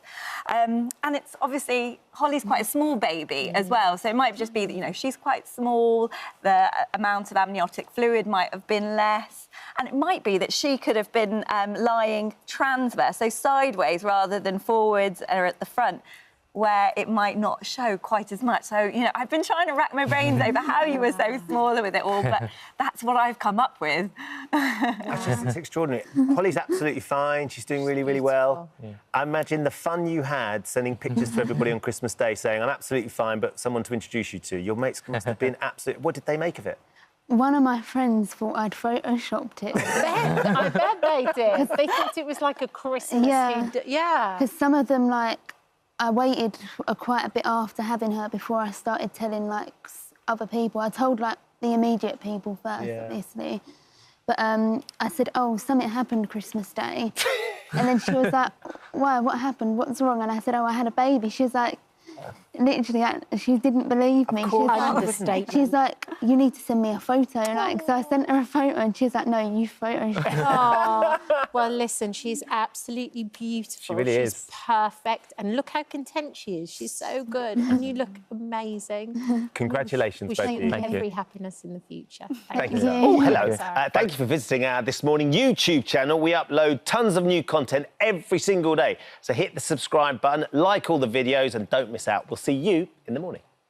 Before all of that, our next guest, Sophie Larissa Weiss, is a boxing, wrestling and martial arts enthusiast. But she actually makes a living as her alter ego, the Barnsley Basher, where men pay up to £500 an hour to be wrestled, dominated and pinned down by her. Well, Sophie's here to explain more about her unusual job. Good morning. Morning, Sophie. Good morning. You know, obviously, you're so fit, you're so athletic. How did you start doing this? So it all started with a guy that saw a fitness photo of me, then he just messaged me, then it all went from there. When you say he just messaged you, what did he ask? So he was like, can you lift and carry me for an hour? For an hour? Yeah, for an hour. Did he give you a destination where he wanted to come from and go to, or...? Yeah. So he obviously offered me a price, and at the time I didn't have much money, so I was like, yeah, why not? I'll give it a go. I liked the challenge. Then he sort of told me about the wrestling. So I sort of thought, oh, that sounds a bit scary, but then I thought I might try it. So then I obviously did. So this one client that you had back then, is he still a client of yours now? No. No. So he started this whole thing. Yeah. It was his intrigue in you, whether you could lift him and carry him around, and then he sort of ventured the idea of wrestling. Yeah. Had you had any experience of wrestling before that? So... No. Not wrestling. It was never, like, my thing. I didn't even know it was something I'd ever do, but my dad used to want me to go into martial arts, so he wanted me to get into karate, Thai boxing, stuff like that. I used to turn up to the classes and just keep the money, but he sort of figured out... Because he would pay you to go. He'd pay you to go along. Yeah. Yeah, but you were just taking the money. Yeah, but he figured that out. He sort of knew. He used to, like, drive past the house and see the lights on, so he knew that I was still in and I'd not gone. And your dad was actually a bodybuilder. Is that where your love of fitness came from? Yeah. I wasn't really into the gym and stuff when I was younger. I was quite lazy. I was like a lazy teenager. So what changed?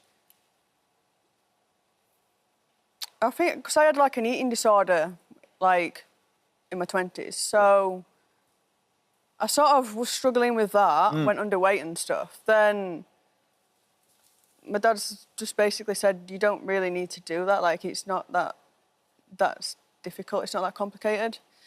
So they started helping you with your nutrition. Yeah. And once you started getting help with your nutrition, you started enjoying the idea of looking after yourself physically as well.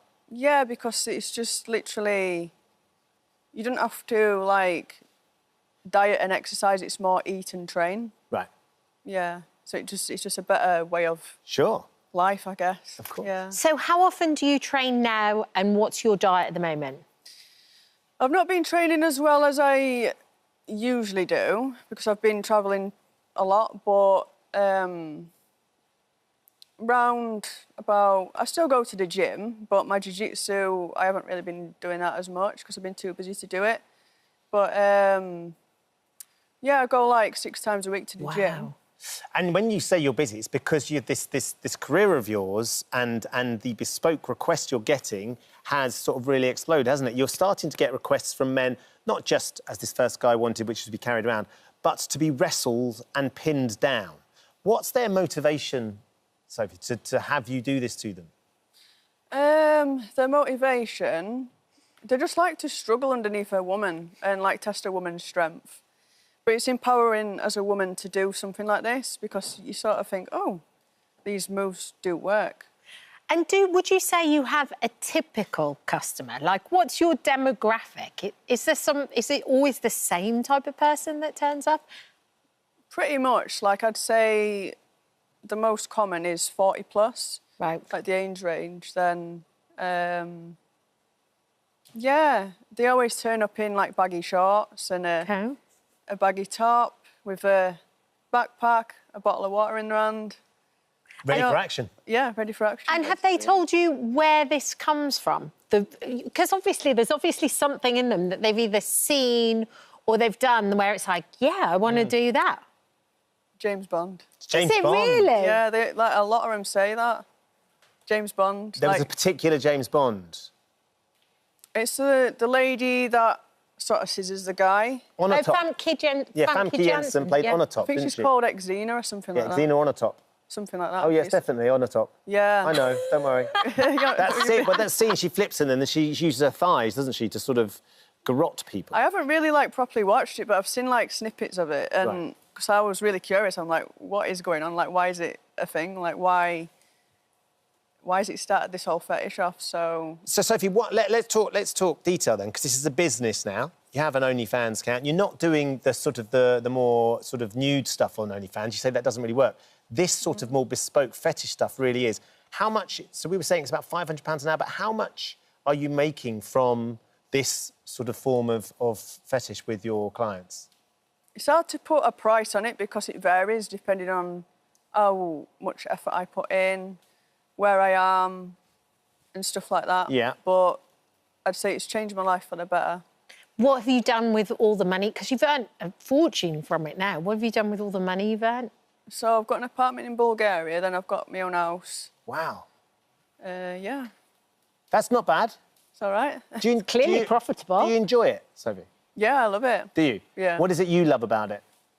I love the empowering side of it, the challenge of it, and just bullying men. I think it's quite fun. Do you ever feel unsafe? Because you must have to really think about the safety aspects of it as well. Yeah, like, I do have thoughts in the back of my head, like, thinking, oh, what if something could go wrong? But it's usually been OK. The guys are usually fine. And what do you do to ensure your safety? I have, like, my own safety protocols that I do. Right. You know, ask for references is one of them from other girls. Yeah. Right. You can sort of search the guy's name on the database and stuff like that as well. Okay. Because if there's anything bad, then yeah. Now, look, I think if we've got you here, we'd love for you to give us a demonstration of some of the moves that that people can pay you to do. unfortunately, medically, I'm not allowed to take part in this trial. Oh, really? Yeah. Is it your hatred of hash browns? It's my back. However, fortunately, one of our team is willing to sacrifice himself. Shall we head over, Sophie, and you can Lovely, just... This is David, one of our team, who's still got the script in his pass on. Yeah, he's done several marathons in his time. He's a super fit young man. Have you ever done anything like this? Hold on, someone's got to take my glasses. Have you ever done anything like this before, David? No, and I'm a bit worried. I don't want to get injured. I'm training for London Marathon, so... Yeah. How many marathons have you done? 12. 12 marathons. I don't want to injure myself. It's not a walkover then, Sophie. So do you want to explain a little bit about what you might do? Do we have to start nice and easy? Yeah, because I don't want you to dislocate You're not going to flip me over anything. like the other chap, so... No, I can't go too brutal on you. OK, thank you. So let's get down on our Right, knees. OK. What, is he just going in like that? Going in Yeah. like that. Whoa! What? Come on then, try and get out then. Yeah, come on, you've got to struggle. I can't get out. Come on, David. Try and get out, Come on, David. Come on, David. 12 marathons. Now, look, your legs are your power. Use your legs. Come on. David. What about your core? Activate your core, Yeah, where's David. your core, David? Come on, David. Oh, Come on, David. Come on, David, you can do it. David, anything? No. There's a £250,000 in the other corner of the studio. Come on. Yeah. Oh, he's down. He's tapped out. Oh, you're coming over the top. There you go. Oh, there you go. So, right. Now what? OK. Oh, OK, yeah. Oh. There we go. Yes. No, now. It's a good job you took your glasses off, David. Yeah, it is, isn't it? It's a very good job you How took does your that- glasses off. And there's an arm bar there, David. How's that feel? Yeah. like tag you in, you know? No. We'd love to do it, David, for you. And so when you're actually wrestling with the... Oh, hold on. it's going again. We still got It's more. going again. There's more. Do we have a ref? We could have got someone in, surely. Is this the old sleeper? This is the sleeper. Lovely. Sleeper. Sorry, I forgot to speak from all the moves. No, this is quite difficult to speak. OK. I have to say. Excellent. Oh, he's tapping out again. There you go. Well done. Lovely. Let's hear it for David, everybody. I already took one for the team there You today. really did. You took 3 or 4, I think. Yes, you did. Sophie, thank you so much. Thank you, Sophie. It's a fascinating insight into what it is that men enjoy, and certainly your career choice. Yeah. What would your family make of it? My family are fine with it. I've obviously told them everything about it, and they just let me get on with it. And it's clearly very lucrative as well. If you've been able to buy your own house, you've got a place abroad as well. Yeah. Things are looking good. I just love the fact that she looks as glamorous now as she did before we even started. As does David. Shirts on David, top. my friend. Oh, God. Welcome back to the world. They might steam How up. am I out of breath when I've done this lay on the mat? I'm fine. They just rough you up a little bit. There you go. there you go. Look. Thank While you we for can- visiting our This Morning YouTube channel. We upload new content every day, so go ahead and hit that subscribe button so you don't miss out. And we'll see you in the morning. Now then, we're talking cuddly toys that are renowned for their quirky designs and irresistible softness. Jellycats have soared in popularity in recent years, with lots of the sought-after toys reselling for more than double their retail price. And someone who's a huge fan is our next guest, Sally Ann Redman, who's collected nearly 300. Yeah, it's about 280 at the moment. Wow. But I've seen what's coming out this year. So you're excited about the future purchasing? And so how many do you have here, Sally? In the studio. I've actually got 130 because I brought a few more. That haven't made it up here? No, they're here. There. And then Dan is going to be here and you're going to be talking to us about all these collections. Because these have kind of gone through the roof, haven't they, Dan? We are living in the world of nostalgia, aren't we? We all love it. It makes us feel warm and cuddly inside.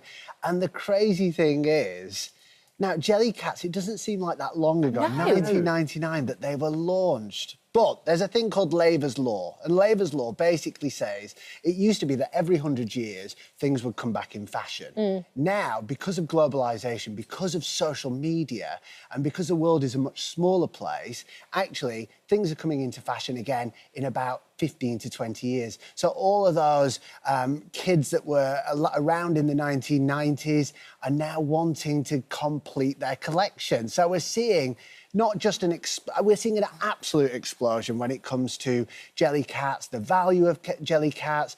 We're seeing collaborations with Harrods.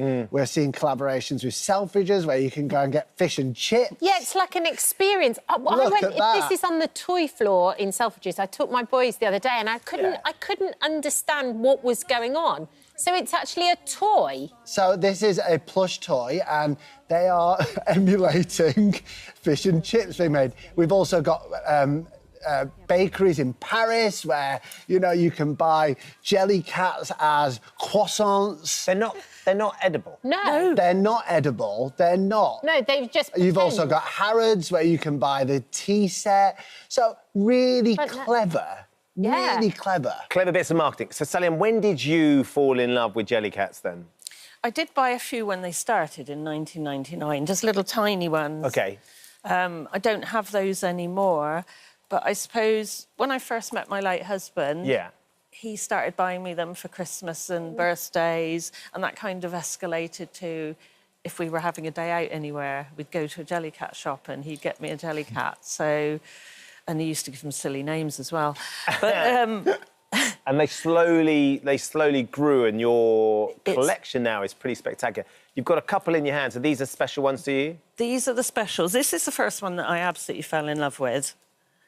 And I suppose after buying him, I spiralled into collecting What so was it many. about him that you particularly loved?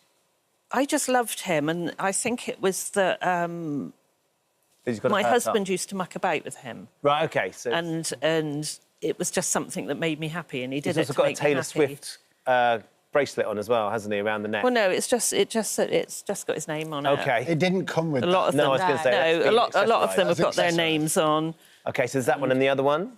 This one is Shep.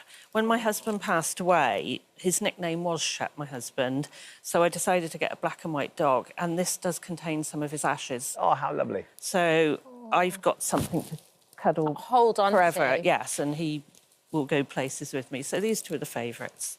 And so if they do mean so much to you, how do you decide which ones to sell or which ones to give away? Or... I think what it is, I could go into a shop and buy 3. Yeah. Maybe I'll fall in love with 2. And then the other one, it's like, oh, bye-bye, bashful squirrel. You just don't fit in. I've never made a loss on any. No. And why? They've doubled in value. Oh, my like, goodness. what kind of figures are we talking? Not just doubled, some of them have tripled, some of them have gone up 10 times. So, for example, even the new one in Harrods, the tea set, which is going for about £100, they're now going on the internet for £200. And someone on the internet is actually selling 2 sets for £429. So they've gone and bought that from wherever they've got it, and then Harrods. they're selling it for more online because they know the demand's there. Yeah, absolutely. Yeah. And the world has gone Jellycat crazy. It really has. But we've seen this in other toys as well. Yeah. So we've seen this in, for example, Beanie Babies. Beanie Babies in the late 90s absolutely exploded in price. And what I would say to viewers, although this is really fun and the Jellycat craze is fun to jump on, don't spend too much on these Jellycats because, a word of warning, with Beanie Babies, for example, the prices went down quite quickly in 1999 when all of a sudden they started retiring a lot of the Beanie Babies and they started introducing a lot more, and people started going, well, hang on a second, maybe this isn't a wise investment, and the prices dropped. So do what Sally Ann's doing, which is actually collect because you love to collect. Yeah. Who thought investing in beanbags wouldn't be a wise investment? I mean, it's... so when it comes to yours then, Sally Ann, what's the most you've spent on one? The most I spent on one that was retired would be the very scruffy puppy here. This guy? One, yeah. This guy. He goes with my dress. He does, he really does. Yes. He's a good accessory And how for much me. would he have cost you? That's Scruff Pup, and he was retired in about 2014, I think, and I paid about £100 for him. Right. But he would have originally retailed at £14.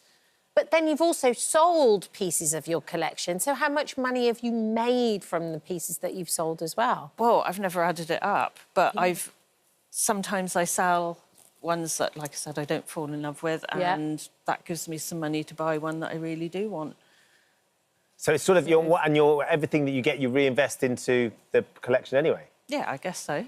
Yeah. So, Dan, if we were to offer some sort of sense of what the value of the collection is, what do you take on it? Well, first of all, when we look at Scruff Pup there, yes. He's not talking about me, ladies and gentlemen. Yes, I am. No, it really does accessorise beautifully with your outfit. Yeah, so Scruff Pup, you paid quite a lot, £100. Yeah. On the face of it, you paid it too much. However, they are starting to now sell occasionally for £100 in great condition. So actually, you've broken even.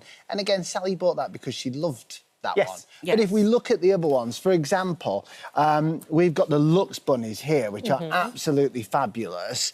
They were... How much did you purchase these for? This one I bought for 33, but he sells for 60 now, and that's within a couple of months. And within a couple of months, it's doubled in value? Yeah.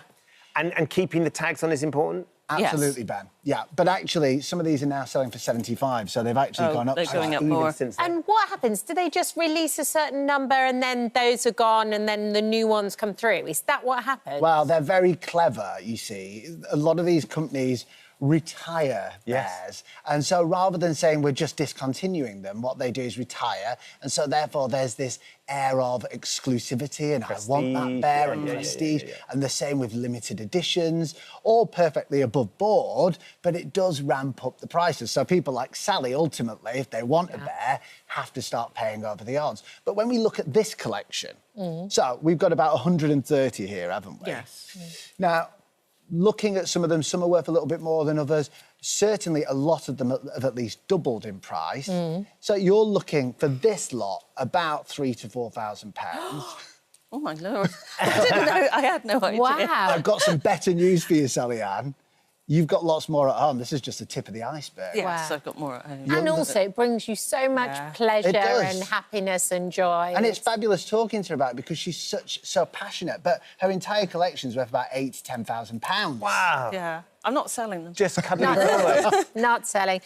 Well, some of the viewers at home have been sending in their collections. Emily's got one here. She has 230 Squishmallows. Her youngest daughter, Letty. They're there quite are new. just some of them. Squishmallows quite new? Yeah. Yeah. They are, yeah. My boys quite like them. They've got a giant banana and a OK, triceratops. Michelle sent us her collection. Her daughter collects Care Bears. Yes. She prefers the original ones to the new ones. This picture isn't all of them. They're beautifully.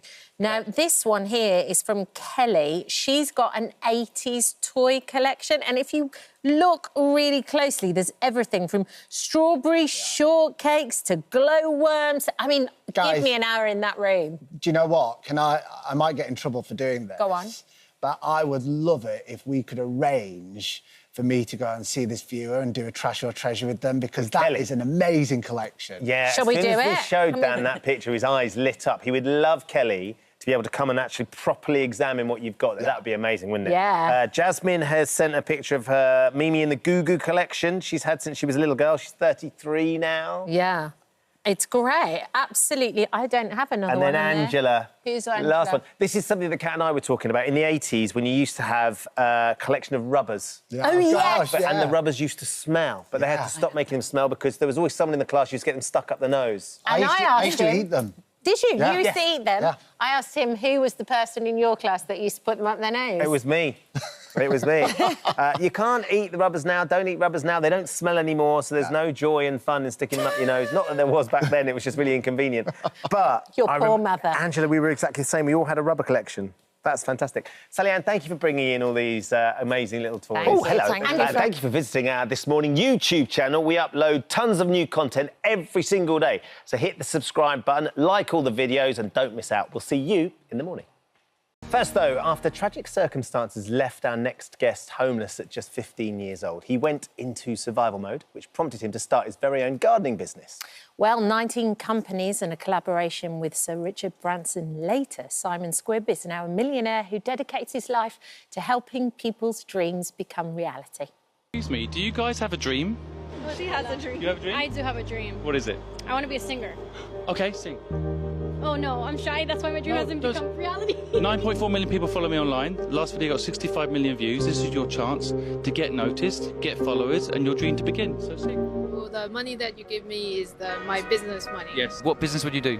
A pastry shop. Oh, lovely. If you cook me and my team some pastries, and I like them, I'll fund your shop. What? We have approval from the big boss. Okay, tell me your dream. My dream is to make a clothing brand. I haven't gotten like the registering or like trademark for it yet. Here's the money for the trademark. So you've got some money to start your dream. Delete those games, by the way. Don't play those anymore. They're going to distract you. Business manager, right? There we go. Done. A business is born. They're amazing, amazing videos. So I urge you to go online and find Simon and watch some of the videos. He's penned his first book as well, What's Your Dream? and you join us now this morning. Simon, lovely to meet you. Thank you so much for having me. Good morning. I've been watching your videos for a couple of years now. They've been popping up on my feed. I'm always fascinated by where the essence of what your question comes from and your history. Because, as we said in the introduction, you're a very successful businessman, family man, but your story is not an easy one, is it? You sort of had a great upbringing, but then suddenly this tragedy in your teenage years. Just explain a little bit about what happened to you and how bad things got. Yes, I'm still feeling a bit emotional after watching this video because I know all those people and their dreams. But I was 15 years old when I was forced to become an entrepreneur. It wasn't a choice for me. When I was at school, I never was taught entrepreneurship. And now entrepreneurship is a very prevalent word. But when I was younger, I'm showing my age a bit, it wasn't really. You were an entrepreneur if you couldn't get a job. Yeah. So back then, it never really crossed my mind. And then, unfortunately, my father died suddenly of a heart attack. And a few weeks later, I found myself homeless. And I tried to get a job. But at 15 years old, everybody knows you can't get a job either. Sorry, Simon, you find yourself homeless because you had sort of a big falling... I mean, it was a traumatic, emotional time for all of your family. Yes. You had a bit of a falling out with your mum. Yes. So you left home. Yes. And which is why you suddenly found yourself homeless, trying to work out how to survive on the street. Yes, exactly, yeah. I think I always caveat this with, I was homeless for 8 weeks. So I wasn't institutionally homeless. I think homeless has lots of different types of homelessness. I find myself basically living rough for about 8 weeks, and I stayed on friends' couches, and people were kind and took me in, and I stayed in some family friend houses, and I managed to get myself off the street. But basically, I tried to get a job to sustain myself, and I couldn't get one because you need a national insurance card to get a job, and you need an address to get a job. So I couldn't get a job. I tried begging on the street, and that was really, really awful, of course, as you'd expect. And I basically realised that I have to do something. I describe this moment, the entrepreneur muscle woke up in my brain. Everybody listening's got this muscle. It's just whether or not you've woken it up and or use it. So this entrepreneur muscle is what creates this sofa. You have an idea, you make it real. This sofa we're sitting on was in someone's head once, and they made it real. And so I suddenly walked past a big house, and they had a messy garden, and my brain said, this entrepreneur muscle got used for the first time, and I said, they've probably got money to pay me to take care of the garden, and I desperately need to earn some money. So I took all this courage, and I knocked on the front door, and the person who answered, I said, I'm Simon Squibb, I've got a gardening company. You know I didn't. Is it possible I could take care of your garden and you pay me? And they said, sure, how much? And I just made a number up. I said £200 a month. Luckily, I said per month, by the way. I teach about this in my book. You've got to think long-term, not a one-off fee. Yeah. I said per month, and they said yes. Yeah, and they let you use the tools that you didn't have either. Exactly. To be able to do other people's gardens. You've read the book, which is awesome. Thank you for doing that. And then, of course, you hadn't worked out that there was a winter. No, I didn't realise in England we had a winter, which I don't understand, because I had been alive 15 years at that point. So I don't know why, but yeah, the winter came. So then what happened? Well, I basically built it up. I employed some of the homeless folks that I built up friendships with, and they helped me with the gardens, because it turns out I'm also a bad gardener. I didn't know that until I started doing gardening, and I managed to build it up, and I had money coming in. I got myself a house in a HMO, a shared room in a house, and I was free. I had a little business, and it was working. And then the rain started coming, and then everyone said, "Oh, we're not going to do our gardens now, Simon." So my first big business lesson, which is basically you've got to think long term about your business, and the business had to stop, and I then had to get a job.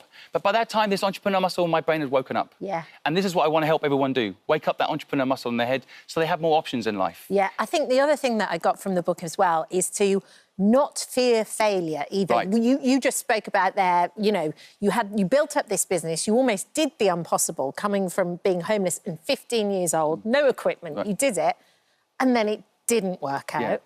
But it's what you learn from those moments. And you actually talk about Jamie Oliver in here, and we've had Jamie on the show before. I'm a big fan. And he'd be the first person to sit there and go, you know what, I made mistakes, but I absolutely learnt from them. Yeah, I think the thing is, what people don't realise is that fear is a superpower that we all have, and we're not leveraging it right. In the modern age, we think, oh, I feel fear around something. Someone asks you to do something. Like I was asked to go do a TED Talk. Instantly, I felt fear. But I said yes. Yeah. Because fear is actually a superpower. It's like what it used to be is a lion's coming running towards you. You can run faster. You can think differently. So you need to feel fear to push through risk. Because it's not the harder you work, the luckier you get. It's the more risk you take, the luckier you get. So if you can build up your fear, then you can take more risk, and that means you're saying yes to more things, and then later in life you don't have any regrets because you tried to do everything you should have done. So you make it sound so easy. Well, there's a lot of perseverance. Yeah.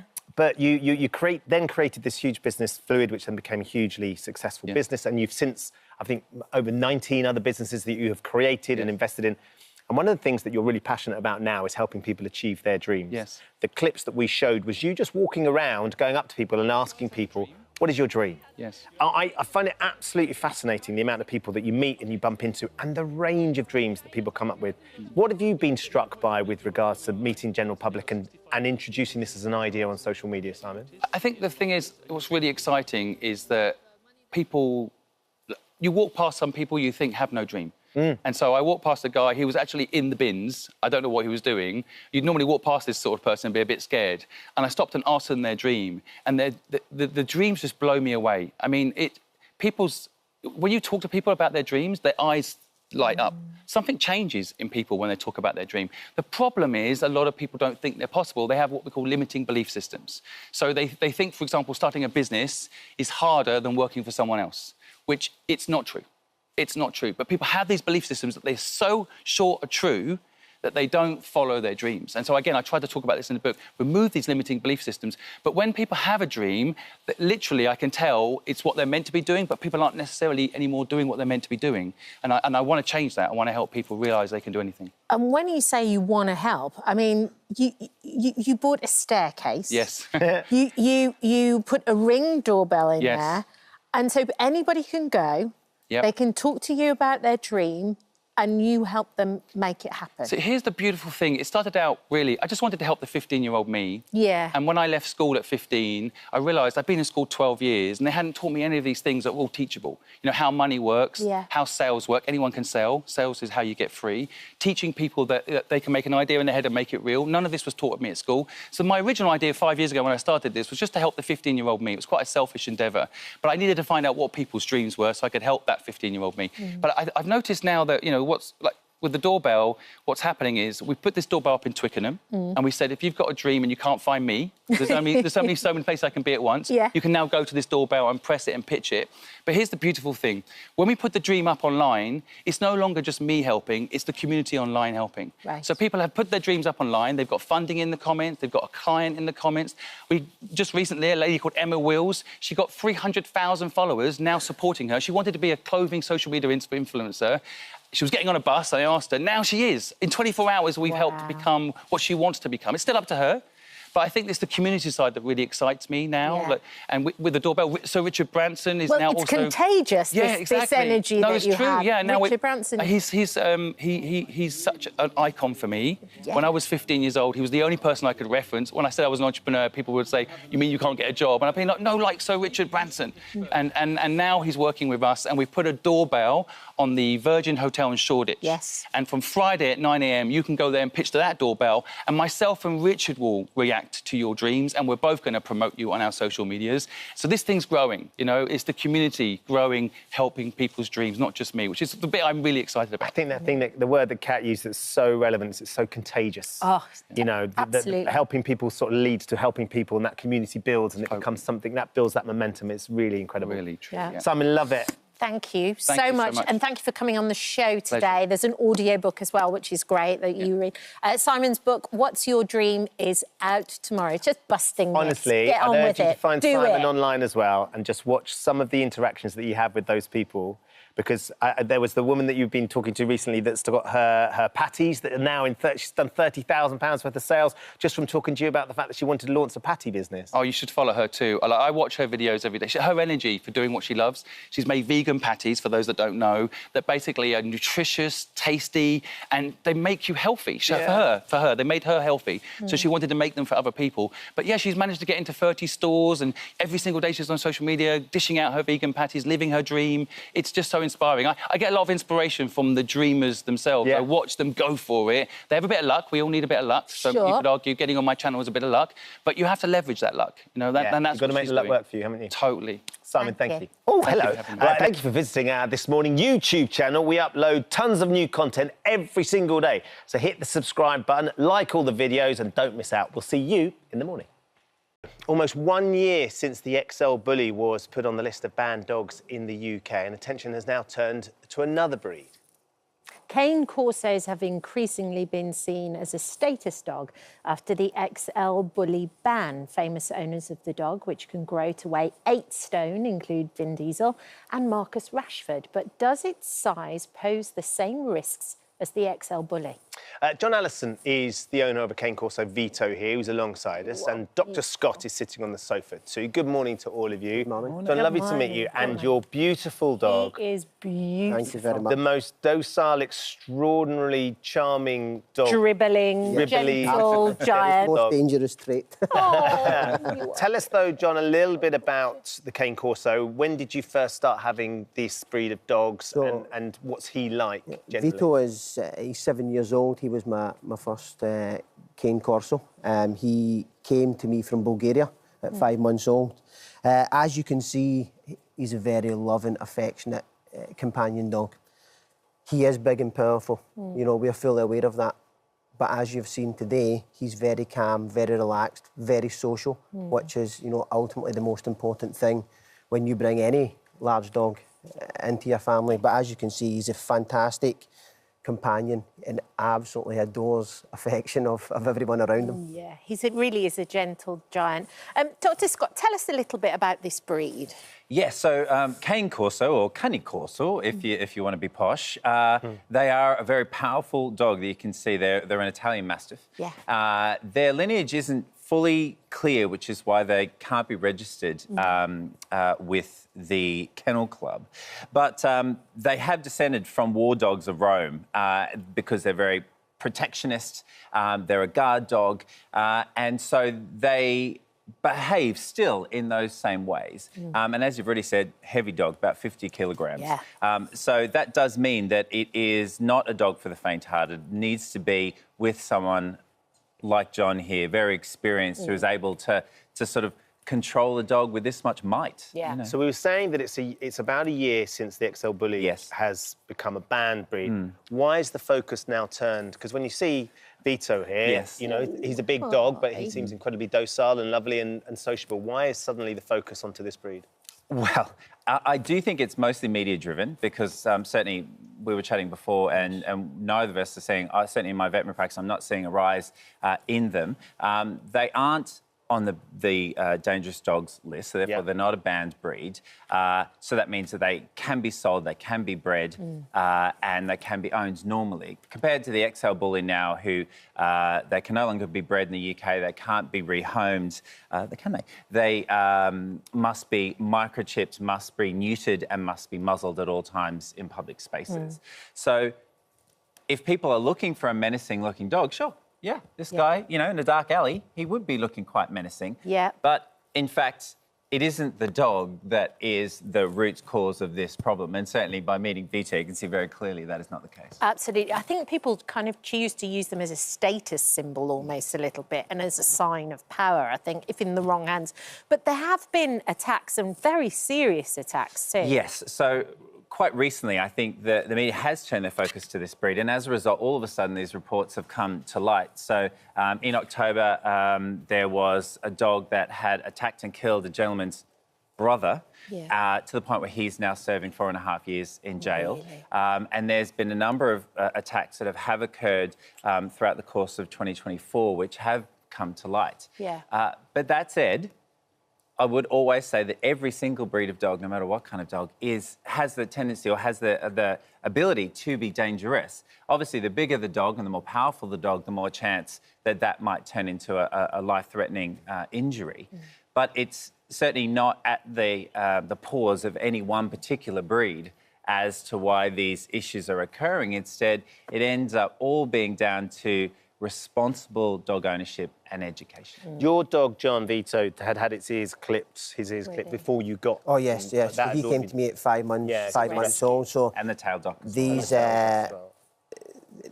puppies arrived in the UK already with an ear crop and a tail duck, which is actually common practice in a lot of these countries. In Eastern Europe, you know, you see a lot of the dogs that do come from there. They do have these procedures taking place, and albeit that we don't agree with it here in the UK, and it is, you know, very much illegal within these nations. You know, we can't impact them. No, Just you wanted would never to explain that to our down. viewers because they will be wondering. Yes.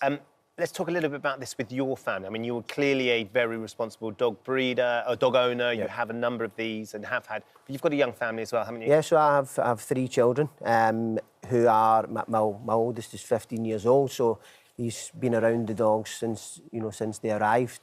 My younger 2 children, obviously, not so much. However, 3 and 1. Okay, little ones. Yeah.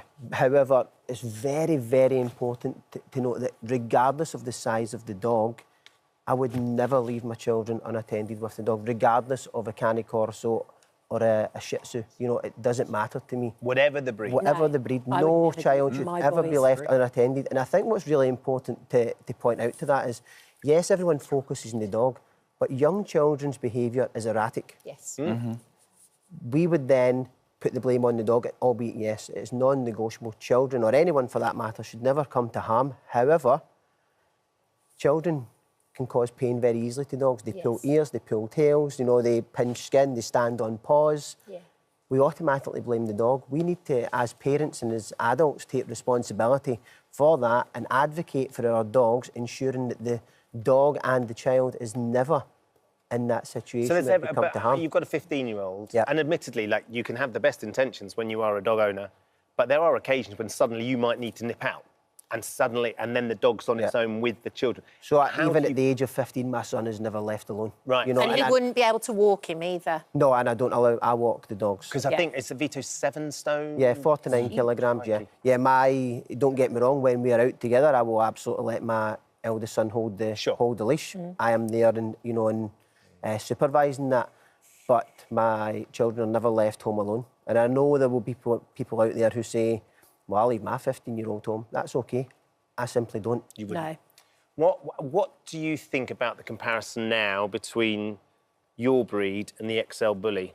How is the Cane Corso different? Well, the clear difference is the Cane Corso or Cane Corso was bred for a working purpose. The XL Bully was bred for aesthetics.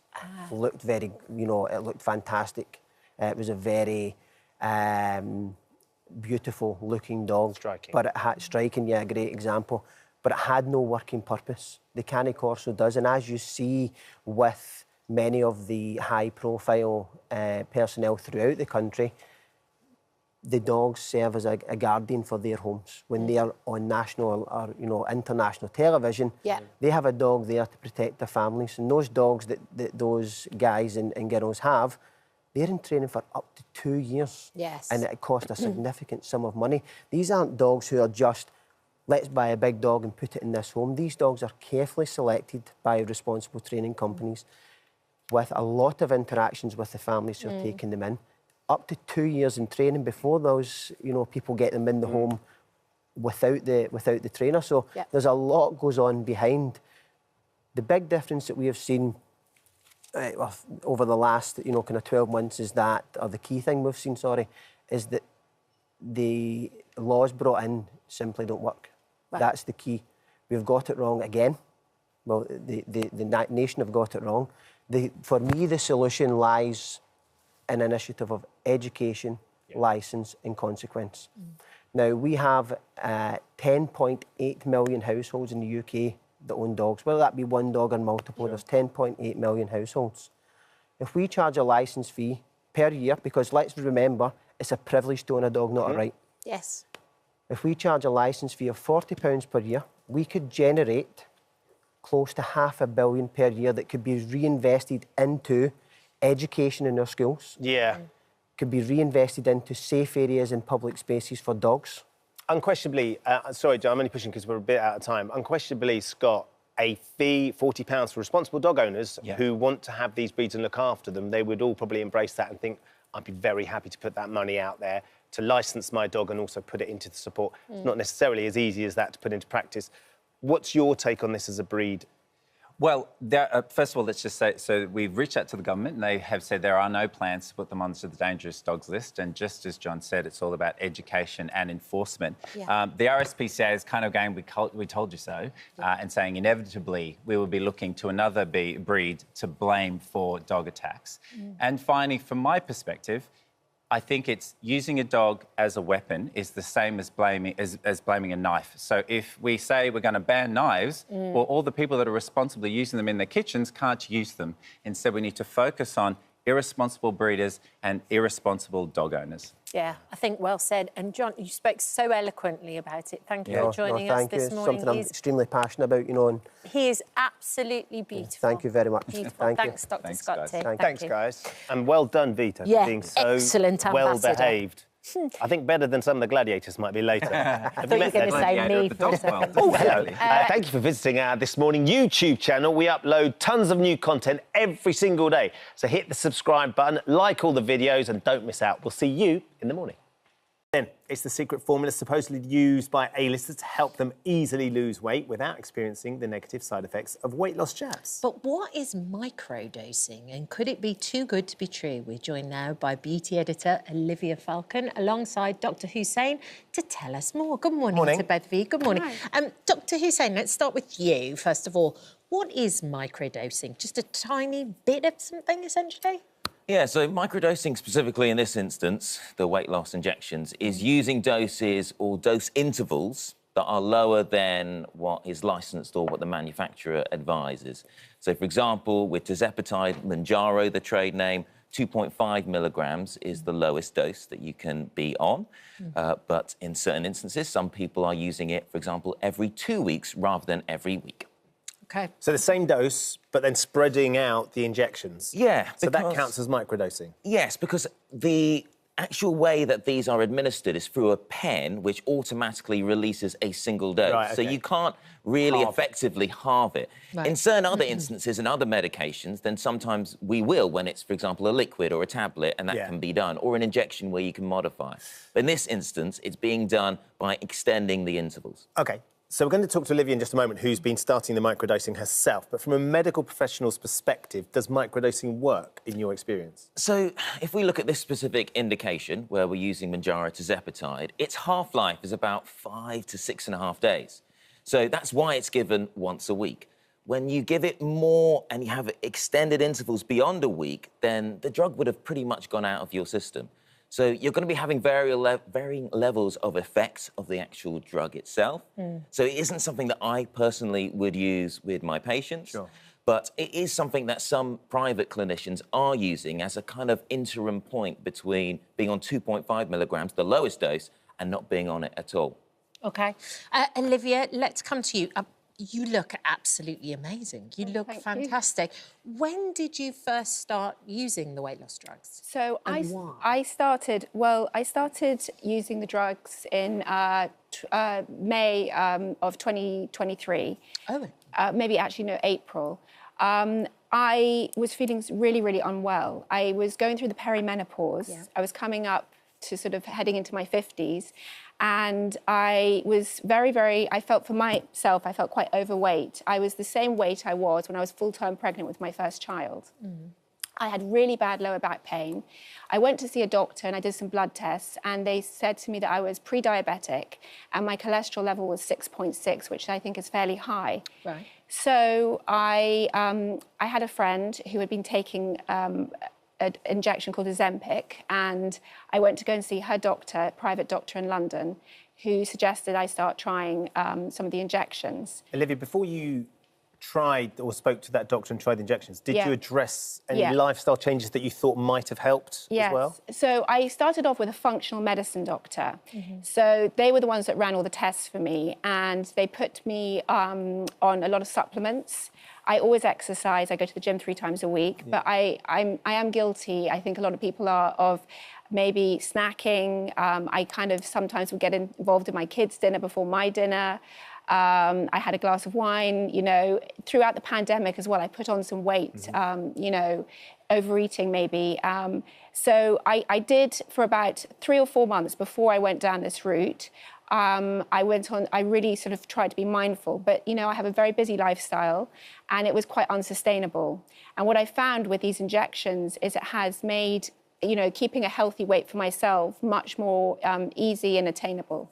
But when you first started taking the full dose, the regular dose, did you start to get side effects? Is that why you went leaned more into the microdosing? So when I first started, I started on the lowest dose, and I just did this lowest dose for about 4 months. I sort of went very slowly and then upped the dose. I think the way you're meant to take them is they usually prescribe you do the lowest dose, and after a month you double your dose. But I sort of did the lowest dose for about 3 or 4 months.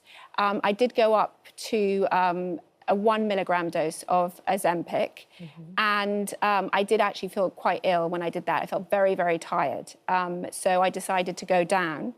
When did you start noticing the difference it was having physically? We're looking at some before and afters there, which are oh my gosh. I mean, you know, it's very apparent. You can see the difference in you. Yes. So I think when I sort of went the lowest dose for 3 or 4 months, I didn't initially notice much difference. When I went up a dose, that's when I noticed the weight come off. My lower back pain, which was really bothering me, went. My cholesterol reduced from 6.6 down to a 5.6. And I do regular blood tests with a doctor, and they said, you're no longer in the pre-diabetic zone. So it really has been quite remarkable for me. And how do you administer the microdose? How do you do it? Right. Well, I bought, just to show everyone, this is the pen. And it's usually, if you were doing this, it would be a weekly injection. It's like an EpiPen. But I'm doing this once every 2 weeks. And what you do to get the dose is you click the pen. Some people, I believe, don't click to the full dose. They do half the dose. But I'm just doing this every 2 weeks rather than every week. Okay. And I'm guessing that one of the real benefits to this is the fact it doesn't cost you as much money, but you're still achieving results. Exactly. Well, this is expensive, but for me, it's been money incredibly well spent. How much is one of those pens? It's about £180 a month, so it's not cheap. But I, you know, it really has been. I would pay more than that because it has really transformed my health. And I feel a lot better for it. Olivia, what do you say to people who will be looking at this and going, for heaven's sake, you look amazing, you look fantastic, you're never in the benchmark to get these drugs on the NHS for free. We can talk about that in just a moment. And it was never intended for people of your size. You just needed to be a bit more disciplined. You just needed to be sort of a bit more on it. I mean, for me, I was feeling really unwell, and I was heading towards being diabetic. So I definitely didn't want to go down that road. I think there are so many women going through the menopause that really are struggling. We all work, working mums. You just have such a busy lifestyle, and this has been such a helpful tool to really sort of not only reclaim my health, but I just feel so much better in myself as well. And yes, I wasn't ever obese, but I was, I was clearly having some really bad physical symptoms. And it affects your confidence, obviously, 100%, as well. Yeah. Dr. Hussein, there's going to be ladies that are sitting, watching at home, that are hearing your story and it's ringing bells with them. What would be your advice about microdosing, and should people do it? So, it's really complex. Obesity as a condition, we know is so complex. There's big genetic components, there's strong environmental elements. And what I would be very careful about is that we think of the long-term plan. Most people do not want to be on this injection, whether they're microdosing or dosing in the normal intervals, for long periods of time. And what this shows is it has temporary effects. While you're taking it, it will suppress the appetite. It works on that hormone that does that. But we need to think about what internal levers can we pull rather than just the external levers, because once those external levers are gone, we need to consider what are we doing within the lifestyles. Now, it's really challenging. Look, and I'm speaking from a person that actually was, 4 stone heavier and really struggled with weight myself. I was diagnosed with liver disease and told that if I didn't lose the weight, it would have gone into cirrhosis. And my family all struggled with weight. Now, that was 10 years ago. There wasn't options for the injections then. Was it challenging? Yes, it was massively challenging. Did I lose weight over 6, 12 months? No. It took, probably 4 or 5 years to lose that weight. But it's about the lessons that are learned and the levers that you then develop internally to be able to pull that. And there's challenges. Menopause is a challenge. Busy lives is a challenge. And we need to work as a society to build an environment where we aren't all gaining weight. Because we are. As a population, we're all gaining weight. And these are great tools. They're great tools, but they do not fix the underlying problem. Olivia, at some point you're going to stop, I assume, or you get Yes. okay. Yes. And how are you feeling about those levers? Do you feel you've pulled the right levers so when you do stop, you'll be able to maintain? I mean, for me, this is stopped like the snacking and the second helpings. So it goes to show you that you don't need as much food as you think. And it kind of quietens the head in your voice, the food chatter. That I think, you know, we have a reward system. We think, oh, at 4 o'clock we'll have a bar of chocolate or whatever, a biscuit. So I am being quite mindful I'm doing this to try and make sure that when I come off it, I'm not going back to what I was doing. It's a really good tool to sort of highlight that. Yes. Yeah. It's really important to work on those tools internally, you know, because, like, you're so right. It can be so difficult to quieten down those voices. Yes. But think about, as soon as, even before you start taking the injection, what is the long-term plan to start building it right from the get-go? If it's a catalyst for change, it might be a Has very to be a good thing, doesn't it? Olivia, thank you. Thank you. for coming in. Dr. Hussain, good to see you. as well. Thank you for visiting our This Morning YouTube channel. We upload new content every day, so go ahead and hit that subscribe button so you don't miss out, and we'll see you in the morning. Now to Daisy Suarez Giles and her husband Keith Giles, who are sadly one of the many who have lost their home in the fires. They join us live from their hotel room in Los Angeles. Good morning to you both. Thank you, Daisy, and thank you, Keith, for joining us this morning. We're so sorry to hear about your loss and everybody else there in California. Thank you for chatting to us this morning. Can you tell us a little bit about that Tuesday and when people started to leave? Hi, thanks for having us here. Tuesday was is a night that I will never forget. You know, the smoke, the fire, the smell, the wind. It was very frightening.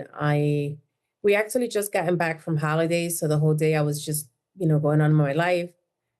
Kids went to school, and I didn't know there was a fire. I actually found out because I received a text message from a friend. She texted me around 8 p.m., and I didn't see it until closer to 9. When I look out the window, then I saw the smoke and I saw the fire. Yep, those are the first time I look out the window and I saw that. And I realized right there that something was wrong. I told my husband, this is not looking good. You know, he was trying to keep me relaxed and you know, keep us comfortable and not scared, not to panic. Everything is going to be okay. It's far out. I don't think it's going to come this way. And I was like, you know what? I don't want to take any chances. I think we should just prep a luggage and just be ready just in case we have to run out of here and go. And I think that's one of the most frightening things is just how erratic the fire is, Daisy, when you say, you know, you just don't know which way it's going to go. And you've got 2 little boys, Henry and Lucas, too. How old are your little boys and what did you decide to do? Did you decide to sleep in the car? So what I decided to do was, you know, they went to sleep. We had a power outage, so that's when I got more scared. I'm like, okay, this is like even getting worse. And I packed a luggage just to have it ready. They went to sleep because the little boys were tired. They were exhausted. They wanted to sleep. And I made it very clear that if everybody went to sleep, they needed to go to sleep ready. They needed to have clothes on just in case things got more worse. We would have to just run out of the house. My niece, she lived 2 blocks up the street, so her partner left the house at 10 p.m. He alerted us that there was no rooms available. So at that moment, I was like, okay, I see people, you know, I was seeing a lot of cars driving down the hill. So I was telling my husband, a lot of people are leaving. So I think we should be ready to have an exit plan as well. And I was just more concerned that we were going to have to sleep in the car. So I grabbed I had a lot of pillows and comforters ready in case we needed to sleep in the car. And we're just looking at those, Keith, we're just looking at those pictures there. It's just shocking seeing people trying to take their animals, those horses being saved. You've got your little dog in your lap there as well. And as a family, you were able to get away safely. I understand some of your neighbours decided to stay and try and protect their homes. We've heard there are some, yes, a few people that have been found in their homes. Some made it, some didn't. So that's the risk you take when you want to try and protect your home, I guess. But you know, we felt that keeping the family together was more important than trying to save the home. Of course. Tell us a little bit about the community. How long have you been where you lived, and had you experienced any fires not on this scale, but in the past in that area? Because it's the sort of thing that we've watched from afar over the years. It's never been quite as savage as this, though. We've been there just about 4 years now, and we hadn't seen any fires in this area. I lived in an earlier lifetime. I lived a little further east of there, and I'd seen a few fires, but nothing anywhere close to this kind of scale. And with regards to the rebuilding of the community and the rebuilding of your house, I mean, there's complication that we're understanding over here is a number of people had their fire insurance cancelled in the last couple of years because of the cost and these insurance companies or whatever. How are you feeling about the opportunity to sort of get back and try and get that community up and going again? There's mixed feelings. I mean, we loved that community. It was a fabulous community, but there's really none of it left anymore. And, you know, we're lucky we did not have our fire insurance canceled. What that's going to cover, though, we have no idea at this point. But you know, do we really want to rebuild in an area that's going to have probably much sparser population, and the community is already so badly damaged? So it's mixed feelings. Yeah.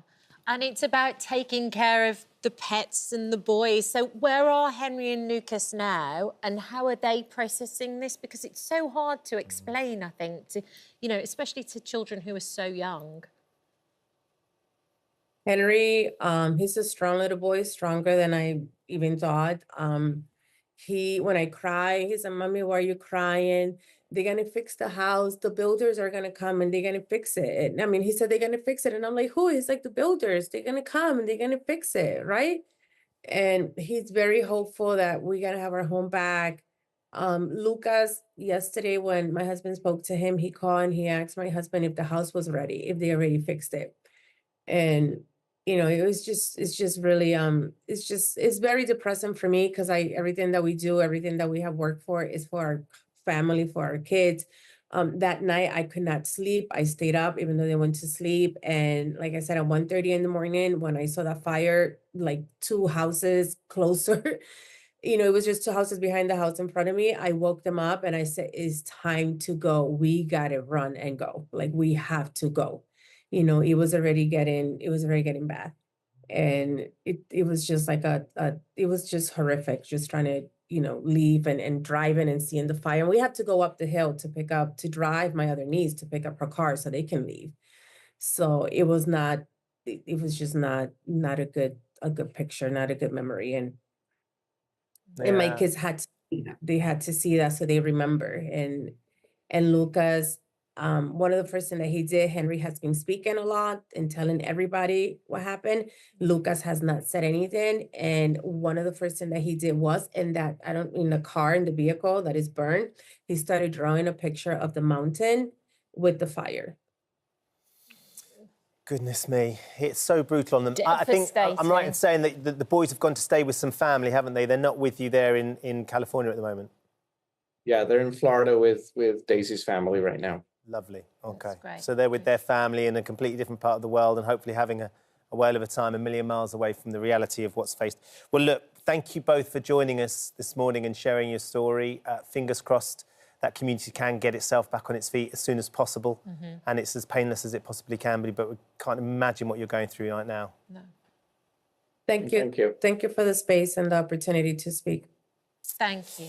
Well, we're going to join my another family now who've also lost their home. Jeff Austin is live in LA alongside his daughters. We've got 13-year-old Abigail and 10-year-old Madeline. Morning to all of you. Thank you, girls, and thank you, Jeff, for staying up to talk to us. I imagine, Jeff, hearing Daisy and Keith talk there sort of is pretty similar to what you and your family have been through. Just talk us through how it all unfolded for you. Yeah, I mean, very similar in some ways. I follow a really remarkable guy, Edgar McGregor, online, and he's a local, lives in Altadena, and gives weather reports local to our neighborhood. And he'd been warning about these strong winds for, you know, he gives us days advance notice.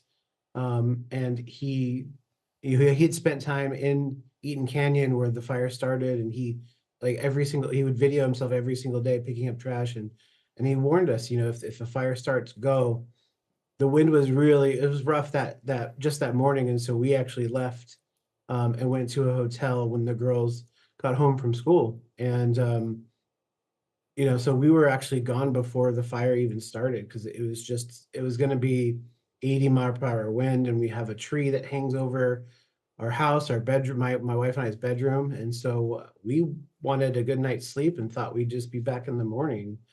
So we took off at a hotel early, and honestly, like making decisions like that, it was having information like what Edgar passed us and what he passed to so many members of our community, I think he saved lives. I mean, it's just a lot of people got out, and it reduced traffic, and it helped, clear the Yeah. neighborhood. So we were out pretty early, and then we went to bed that night when the fire was moving the opposite direction. And then I woke up and it had completely just gone crazy. And from about 4:30 on, when I was awake, it was just trying to find information and find out what happened. And then we got a picture from a friend who's a highway patrol officer, and he had to break the bad news, but in many ways, like, just knowing felt a little better. So when you say you got a You're not picture, wondering. sorry, Jeff, a friend who was a highway patrolman took a picture of what was left of your home. That's what you're saying, and there wasn't anything. Yeah, he was driving. He was working up he lives in the community as well, and I had texted him and I just said, if you're up there and you can give us something, it would be amazing. And so from the car window picture is what he sent me, and that picture is how that's how I first found out. So the other pictures, I know I have a neighbor who went up and took other pictures for us. So yeah, it was very helpful to know, but just devastating. Yeah. And have you been back to where your house was yet, Jeff? Or what are the practical implications of what happens next? Because I imagine there's so much to do, and it must be incredibly overwhelming because you obviously feel so emotional, but at the same time, you've got to be practical too. Yeah, it's sort of like I haven't really had a chance to like kind of grieve the whole thing yet, because I mean, there's thousands of us just in Altadena alone that are now looking for temporary and long-term housing, for those of us staying in the area. And so my wife and I are just, I mean, I feel like I have a third job now, just finding a place to live, dealing with insurance, replacing an entire life of things. And there's a lot of those comments like, well, things are just things. And it's true, but there's just your home and the things you have kind of tell your story. And so they can be a little more than things to, I know they are to me. So it is really very much just I'm working all day. And luckily the girls have had friends that take them in during the day, and they they get to kind of escape it. And I really appreciate our community, of friends for giving us that chance. Maybe I can just ask Abigail and Madeline how they're getting on. Abigail, what's it been like these last few days for you and your family and your friends as well? Yeah, I'm like just truly so grateful for just being able to kind of be surrounded by that kind of community, and the amount of donations that we have received, and just being able to just be around friends and having that comfort is just so amazing. It's it's tough, but it's also knowing that this community can be so beautiful coming together. It's just it definitely is. Was it scary, Abigail? It definitely was. I'd never been through a windstorm this powerful yet. And then knowing that our home is gone, it's just kind of I don't know, you're kind of in denial at first, and it is scary to know there's so many people who have lost their houses and stuff. And yeah, so it is scary, but being surrounded by that kind of community, it makes it a little less scary. And Madeline, I know that your dad got you all to pack some stuff before you left. What were the things that you took that you're very glad that you were able to pack and save? A pair of shoes, obviously. one of my stuffed animals. Your squishmallow. Yeah. Your My squishmallow. sweatpants probably, and I don't know, like everything that counts. Yeah. I just was expecting to come home that night. I mean, the next night. Yeah. And It just didn't. wasn't to be, sadly, was it? But as you say, and as you've just brilliantly articulated, Abigail, having that community around you that's looking after you and putting an arm around you that you can share what you've been through is going to be hugely important going forward. Jeff, thank you for joining us this morning. Girls, thank you for joining us. I know your mum's very emotional as well, so big hugs to her, and we wish you all the best for the future. Fingers crossed. We greatly appreciate just having the chance to talk about our community. And Altadena is a great place. It's a magical place. We'll come back. We're going to be rebuilt and alongside of so many other people. And you know, it's going to be a long journey. And I promised them I would say like it would be very helpful for me if Liverpool could help win that league this year. So Oh, Jeff. I told him I wouldn't wear my hat, but I tell you what, there's always an opportunity to talk about your favourite football team, no matter what the situation. There always is. But do you know what, though? In moments like this, when you're looking for any sort of hope to cling on to, they're really, really important, whether it's for the girls, whether it's for you, whether it's for your family, your community. So fingers crossed you can rebuild as soon as possible and you get all the support that you need going forward as well. Thank you all for joining us. Thank you. my one message to Altadenans though is Altadena is not for sale. Like we're rebuilding Altadena how it's supposed to be, and we're not gonna let it come something else. So thank you all so much for letting us tell our story. Thank you. Not at all. Lovely to meet you all. Guys. What an extraordinary couple of families they are. It's amazing, isn't it, how the worst of times can also bring out the best things in human beings and communities. Well, you've got friends. You lived out there. You know, I was speaking to some friends yesterday. I was speaking to one of my really good friends, Darren, and his wife's parents' house is still really vulnerable out there in California. They've got a family living with them. They're a bit further down the coast that have lost their home already. So everybody somewhere will have a connection with some family that has been through what those two families have just articulated. And what Jeff said is absolutely true. It's all about everybody taking care of each other and really having that real sense of community and pulling together. Oh, hello. Thank you for visiting our This Morning YouTube channel. We upload tons of new content every single day. So hit the subscribe button, like all the videos, and don't miss out. We'll see you in the morning.